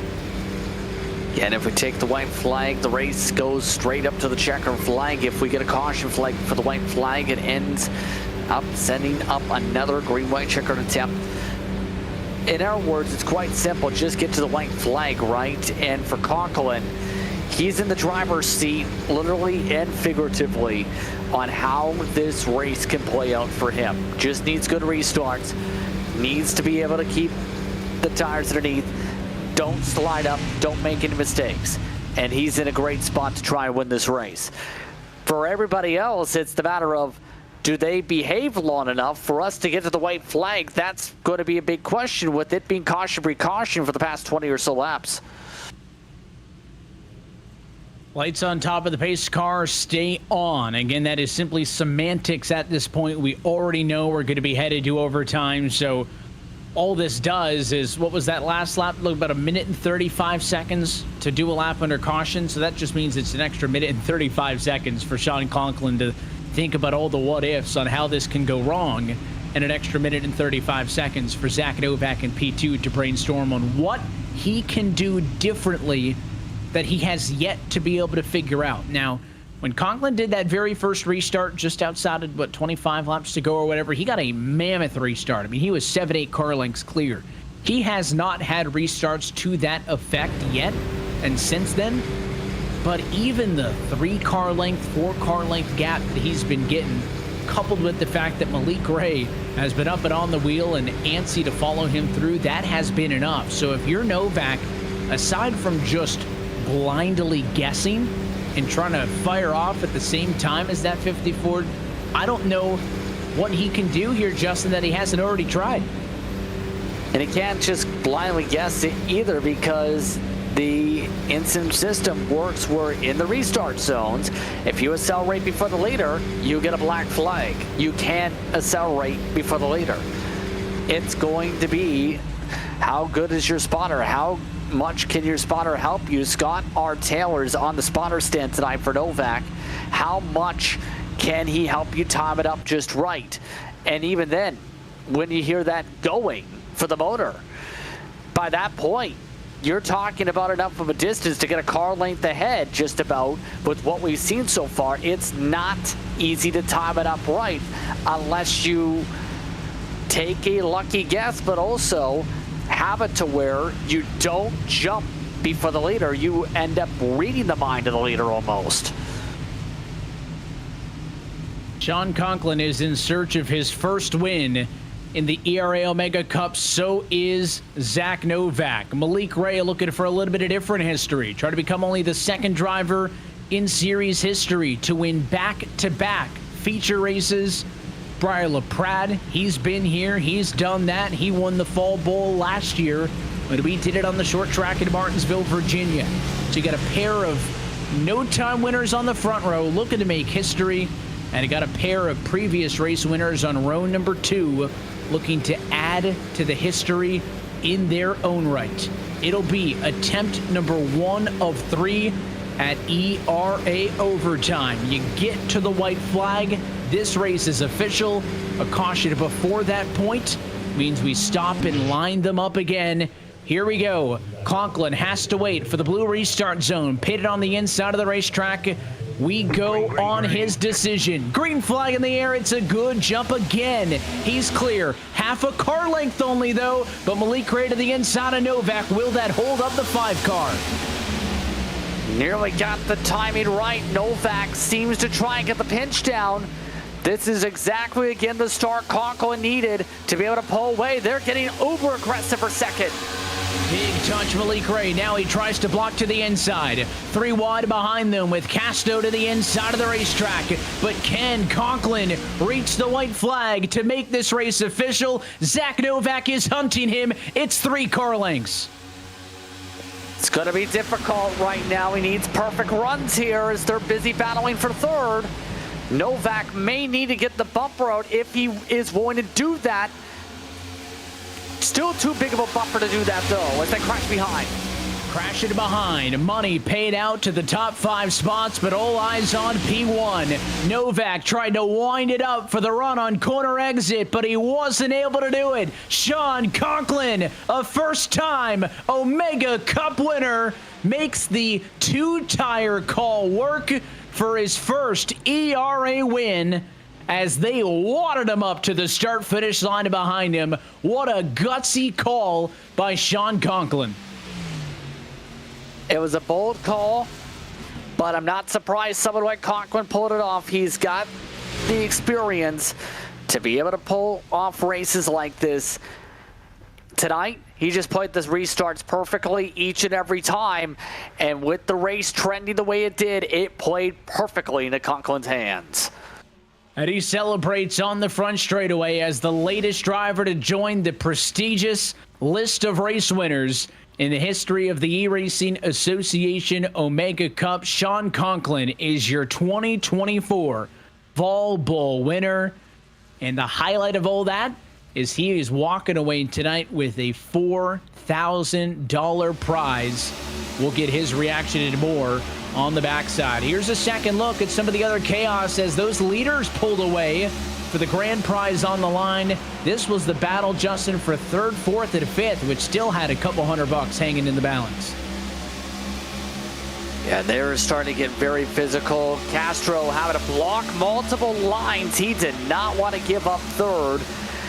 But at that point, Keep an eye right about here. You see some more bumping and banging, and then Harris gets swallowed up by the entire field of the backdrop. Castro made his car at least 5 lanes wide just to be able to hold off the pack.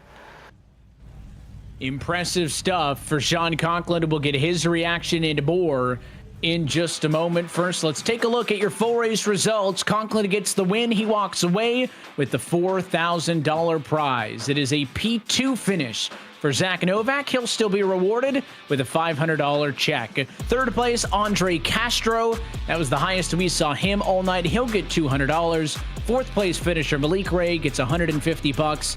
And the two-tire call worked not only for Conklin. Brian LaPrade worked his 2 tires to a P5 finish. He'll walk away with $100 as well. Schneider, Alvis, Wett, Scott, Fulton all in the top 10, but just missed out on the payouts. 11th spot going the way of Mozganov. Then you have Smentia in 12th position. Eagles in 13th in front of Jones. Thorper in 15th. Garamain's had a whirlwind of a race up and down the pylon. Finished in 16th. Chris Papa, after being a lap down at one point, in 17th. Hayden Swank finishes off in 18th. Then you have Konorovik and then Kirisanov in amongst the top 20. All these cars still on the lead lap. A lot of them involved in an accident on the white flag lap in that race, as Matt Busa ends up in the number 21 position. Jake Balmain, 22nd. Kyle Vallejos, Ray Rittenauer, Cody Harris, 25th. Of course, it was Harris who was one of the drivers spearheading the two-tire decision. He was on the front row with Sean Conklin. No more than 25 laps to go. His night ends very differently, way down the running order. Andrew Henniger, Christopher Heitz, they're the last cars to finish on the lead lap in 26th and 27th. And then Sturgill, Thayer, and Hobbs are your top 30. Then some big time losses down the board. Matt Johnson finished in 31st. DeAndre Kane in 32nd. Sturgill finishes the DNF in 33rd with Daniel Eberhardt. Then Ricci, Cusack, Ramon, along with Barrier, Kane, and Cole Larson qualified for the race but didn't turn any laps in this one. Rounds out the entry list of 40 cars who made the field. Let's look top to bottom at your full race results in this ERA FallBowl at the Texas Motor Speedway. And I think we've got some of our top finishers standing by to chat with us. Let's start with the top step of the podium and the man who's walking away with the big money at the end of the night, because Sean Conklin is a first-time winner in the eRacing Association Omega Cup. Sean, congratulations, but tell us about the call to go for the 2 tires and then the battle to make that last all the way to the end. Oh my God, dude. I can't believe it. My heart has not slowed down since the backstretch on the last lap, dude. I can't. I'm going to be completely honest, and I have to give all the credit to my teammate, Jacob Schneider. He was in VC. It's the only reason I thought of 2 tires, is he said that he was going to do it, but he couldn't do it because of all the lap traffic. So then I was like, let's give that a shot. And I know it works at other tracks, and I've lost a lot of races by not taking 2 tires, and I had a feeling there was going to be some cautions and some carnage, and I knew I just needed to make a call to get the lead because it's going to be very hard to pass in the short run. And man, oh my God, the amount of excitement, I don't think I've ever felt this in forever. And I don't this is just amazing, man. I can't even put it into words. I can't. This is just absolutely amazing. It really felt like the timing of those yellows was basically everything you could have asked for, right? You get your jump, the benefit of being in the control car. You build a bit of a gap. They start to chip away at it. The yellow comes out. Like, it felt like the timing was pretty optimal. Was that a best case scenario, the way that one ended? Yes, absolutely. The cautions were definitely perfect. And I mean, the 2 tire strategy, had that gone green, definitely probably would not have worked. It was about a 10th off, 10th and a half per lap. When we went green for about 7 laps there, you can definitely see the difference. But I just took that gamble that all those cautions would play into favor, and they did. I am so happy they did, and we took that gamble, and golly, it worked. Tell us what it was like to, obviously you win this event, so you're the one who walks away the happiest, but to qualify into an event like this, right? You got obviously a lot of your teammates with Ryko Performance, but qualifying in through the heat races, through knockout qualifying, what is it like for you to compete in an event like this that is different than kind of the average top level stuff on the sim? Yeah, no, it's definitely different. It's very unique from anything else that's out there and that I've raced. And I'm gonna be honest, I found out that the heat races were going on like 5 minutes before they started. I had 20 seconds left to spare before the registration closed for the heat race, and wow, am I glad that I registered. Just amazing, man. This event is amazing, and we had a good result in Iowa, and I look forward to the next one, and take this great result and look forward to the next one from here. And just amazing. It's the only word that I can find right now. It's just amazing. Well, you brought it up, not me, to not look too far forward, but we mentioned this a couple of times that we've seen a lot of big names win races in this series. Malik's done it, Matt's done it, Breyer, Vicente, Michael. I mean, you go on the list. Only one driver's ever won 2 ERA Omega Cup races back to back, and that was Chente back in 21. So is this a commitment that we'll see you back here again for the Winter Bowl to defend this crown? I mean, yeah, absolutely, and definitely going to put in some more practice.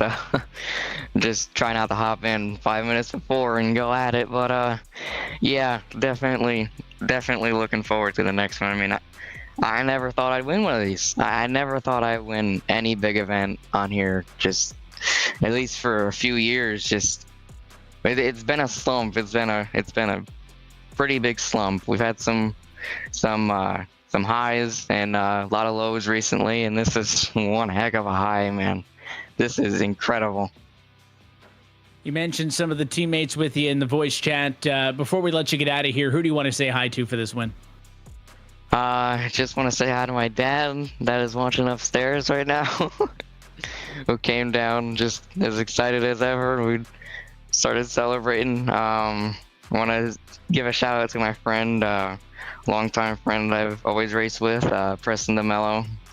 He's always been such a great friend to me. He's already blowing up my phone. And just want to thank all my teammates at Ryko, Jacob Schneider, Nicholas Ruman, just there's so many others. Roger Pierce, dude, I'm leaving people out. Don't hate me. I'm sorry. I can't think of everybody right now. Just everybody. Ken, and I also have to apologize to Ken because I'm running a Carvana paint that I forgot to put the stupid Ryko paint on, and yeah, now I won the race with the Carvana paint, not the Ryko paint. So sorry about that, Ken. Yeah, just big thank you to everybody. Messy interview, but just so excited. So we appreciate you being a part of this event. You know, these races wouldn't be exciting for us to cover, and they wouldn't kind of have the prestige that they do if we didn't get some of the top talent from around the Sims. We appreciate you being here, Sean. We appreciate your time. Congratulations on your win, and enjoy that $4,000 that's coming your way. We'll catch you next time. Thank you. I will. Your race winner tonight at Texas Motor Speedway, a very happy Sean Conklin has broke through and is an ERA Omega Cup race winner. Zach Novak ends up P2 tonight. Justin, you're with tonight's runner-up. Yes, indeed. Zach now joining us in the booth here. Zach, talk to us through this race where you had the long run speed, but it ends up being the 2 tires that get the upper hand in the end. Yeah, you know, I'm really not much of a cocky person or anything, and I really take pride in trying to be, you know, relatively humble. But it's just, at the end of the day, I mean, it's just so frustrating. You know, really having 3 of these races won in the last year and no win to show for it. It's really, really frustrating. You know, pace-wise, we were, you know, out of the park tonight, and that's kind of been the case the last year or so in this series. But you know, gotta make the right calls to close it out, I guess. And unfortunately, you know, 20 laps on the tires doesn't really mean much there. So especially when we can't go green at all. So it's really, really, really frustrating. That's really all I got to say about it. It's just at the end of the day, there's nothing I could have done there any differently. And yeah, all I needed was some green flag laps that we never got. Swaying more to the positive, though, there was some great battling, especially during the long green flag run. What was going through your mind through that, where you're going side by side, 3 wide, getting the outside line working all during that first half of the race? Yeah, well, I'm getting used to a whole new setup, so I'm really still kind of just not 100% sold on where where I need to be for tire saving and what my inputs are like and everything. And I'm kind of getting there, slowly, but just not quite as comfortable as I need to be from that aspect. So the whole kind of first half of that first run, I was kind of just guessing a little bit and trying to trust my instincts and hope that I was making the right decisions. And obviously we were, because the long run pace was excellent.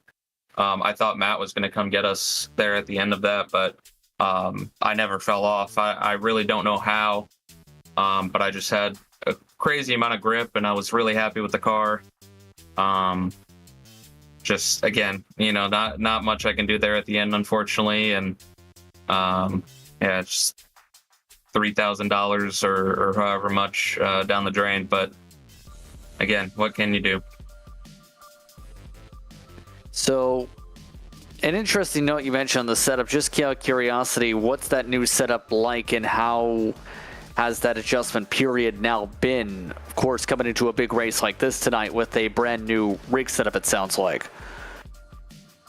Yeah, so I've been on a desk setup for really my entire iRacing tenure. I've been on a desk my entire Coke Series tenure. And I decided I wanted to upgrade to a direct drive this winter, and the desk I have was not going to handle a direct drive, so I had to upgrade to a rig. So thanks to Garrett and SimSeats for hooking me up with that. And yeah, so I've got the whole 9, new pedals, new wheel, whatever else you can think of that's new. So at the end of the day, I feel like I didn't really lose much of a step. I was pretty comfortable tonight once I got in a rhythm, but like I said, I was kind of just guessing the first 20 laps on hoping that I was making the right decisions. Anyone you want to give a shout out to here tonight? Yeah, just big thank you to Scott Taylor, and as we call him, Taco, for helping out tonight and helping me with the fuel calculations a little bit there at that green flag stop. And thanks everybody for putting this on. As frustrating as that ending was, at the end of the day, to get to race for $4,000 every few months is awesome. So thank you to Jesse and everybody on his project for putting this together and giving sim racers an opportunity like this. And just thank you to everybody that helps me behind the scenes, Lockdown Racing, McConey Setup Shop, and everybody that supported us all year through Coke. This one's gonna sting for a while, but again, it is what it is. We'll move. Once again, congratulations on the second place run here tonight, Zach. Thank you, buddy. Zach Novak coming away second spot tonight. A familiar name in ERA competition, Andre Castro. He held off the pack, Evan, for third spot. Will he be standing by with you?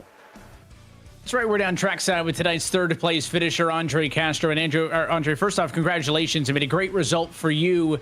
But I can't help feeling like you wanted a little bit more for that ERA Chevy. I mean, you guys started up front. You had the speed all night, and it felt like maybe just needed a little bit more time on the end there to make it happen. Yeah, absolutely. Definitely felt like Texas is one of my best tracks, and so definitely felt like I had the most speed here compared to any of the other tracks that we've done so far. And yeah, it's disappointing not to get it done, but yeah, congrats to Sean. Yeah, I feel like if things had gone differently, could have challenged for the win there. Definitely, obviously wish I had taken 2 tires now, because I was ahead of Sean when I came to the pits. But I'm sure Zach is thinking the same thing. But yeah, as was another good race. I mean, that I was really pleasantly surprised by the long green flag run we had there. So I mean, kudos to everybody, all the other drivers, because we haven't even gotten close to green flag pit stops and the other races, and here we were able to get a whole round in, so that was really cool. The way the race played out, the tire strategy was good. Just we need to do a little better job on the restarts there at the end. Just hopefully next time it'll work out a little better for us there at the end. But P3 is definitely not bad. It's just such a big difference from the first place prize to the third. So, but you know, we do get some money anyway, and get to represent our eRacing Association and Jesse Wuji Motorsports. So it was a good night and my best finish so far. So we'll take it. And tell us about that. Obviously, you've got the ERA colors on the car. We saw you drive with the NASCAR Xfinity Series with the ERA logo on that as well earlier this year. So what has it been like for you competing in these events and now making those starts on the real world as well? I know Jesse's big on the sim to reality aspect of this, and not only giving great opportunities to drivers here on the sim to compete for money, but also that exposure and those other opportunities, and we've seen you all over the place recently. Yeah, I mean, it's obviously it's been great to race in real life with Jesse and have ERA on the car. It's been a privilege, and hopefully we can do it some more next year. But on the sim side, it's always great to do these events with so many good drivers. It's definitely a bit intimidating, going up against these pro and coke guys. Obviously, Sean won. I feel like that's a win for us non-pro guys, but obviously he's still really talented and really fast. But it's always fun to do these races. Just frustrating when it doesn't really work out. But hopefully I'm just a competitor. Like I'm not just doing these races because I like just to feel like I have to be there because the RA is doing it. I'm trying to win. So hopefully we can get it done at some point and get the big prize. But I think it's great what ERA is doing. So for the community, and obviously you see it with all these guys showing up, and it's been pretty successful so far. So I'm glad to be a part of it. Well, you mentioned it's maybe intimidating to go up against some of those coke guys. You beat at least 4 of them tonight, so that that goes. With a little bit of street cred there as well, that, again, you were one of the most competitive cars in this one, still walk over the top 5 spot, and already looking forward to what we'll see out of that number 34 car when we do this again later this year for the Winter Bowl, Andre. But appreciate everything you do, and thanks for your time joining us, and congratulations again on the good result. Yeah, thank you so much, Evan. Thank you to the whole RAC Spot team for putting this on, Satellite Productions, Jesse Wuji, ERA, Kevin Johnson. And I'll see you guys in the winter. Looking forward to it. We'll be back in December, and that man going to be looking for a win in this Omega Cup. It's a great showing tonight for Andre Castro. Again, he ends up in 3rd. Malik Ray, Briar LaPrade also end up in the money spots. They're in 4th and 5th position, but the real story was the strength of Zach Novak, and you heard when you were talking with him, Justin, maybe a little bit of frustration, right? He feels like maybe he's been the car to beat in this series for the last couple starts. And was the car in position through a lot of the green flag runs, through the green flag pit stop. But tonight, the story is Sean Conklin and that pit strategy that nets him his first win. Yeah, and Conklin executed it perfectly once again. He mentioned himself, he didn't think about it until a teammate mentioned it. And, well, the teammate did try to get himself just outside the top 5, outside the points, the money-paying positions. I think for Conklin tonight, it was all about him skill-wise too, to be able to execute on the restarts, and better yet, to be able to keep that distance, because we've seen the difference between him and some of the others who tried it, who got swallowed up in the pack. It was a well-done race tonight for Conklin, and I already know that team is very much deep into celebration with how things went tonight for them this evening. This is the big thing for me is, right, I mean, you get a guy like Sean who's with the Ryco group. I mean, that's an organization here on the service that is top talent. They're used to winning when they show up. And the uniqueness of this event, right? You're not going to find many other big events out there on the service where you can walk away and win $4,000. Sean was kind of at a loss for words for it. That was the silver lining that Zach said when you were talking with him. I mean, man, it's just cool to be able to do this. And that all ties back in again with everything that Jesse Wuji's doing with his entire team here at the eRacing Association. Again, I was looking back at that list of previous race winners. We've been doing this since December of 2020. So fully into the 4th full year of running this, and year 5 not that far away. And you know, Andre Castro, P3 result. That's a good one. They're already looking forward to when we do it again with that Winter Bowl, which should be coming up probably later this year in December. Should be exciting to see. Again, it was the first time we've been to Texas. I found that hard to believe. I can only imagine where we'll take these cars next. I can't imagine either, especially with the different combinations that we've seen over the years when it comes to the Omega Cup. I can't wait to see either. It should be a fun time once we get to the winter time. It's just a matter of seeing where we go and what adventures are taken once we go to that said place. And we hope that if you're not on track the next time this series is up and running, that you're at least joining us on the broadcast. But again, we encourage you to be a part of this community and to be a part of the eRacing Association. And for more information on how you can register to be in the next race of this Omega Cup or the other various tournaments that the eRacing Association is hosting, you can find all of that information online. That's eragaming.gg, eragaming.gg for more information. Who knows? We might be talking to you in Victory Lane when we do this again in a couple of weeks' time. Until then, though, that is it for us here tonight from Texas Motor Speedway. On behalf of our entire team at RAC Spot TV, everybody from iRacing, of course, Jesse and his entire group at the eRacing Association, and of course, for your broadcast team tonight. For our producer downstairs, Hugo Luis, for Justin Prince, and myself, Evan Pasoko, I want to say thanks for tuning in, and congratulations to Sean Conklin, who's a first-time ERA Omega Cup race winner. We'll be back later this year for the Winter Bowl in December, right here on RAC Spot TV and the iRacing Esports Network. Until next time, good night from the Lone Star State.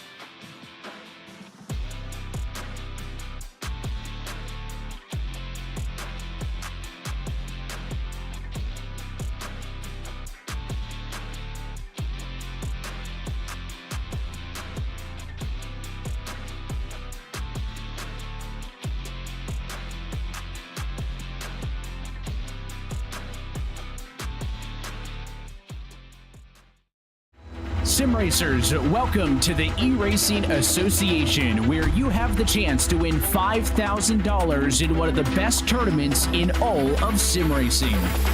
Green flag in the air. Are you ready to reach the next level of sim racing?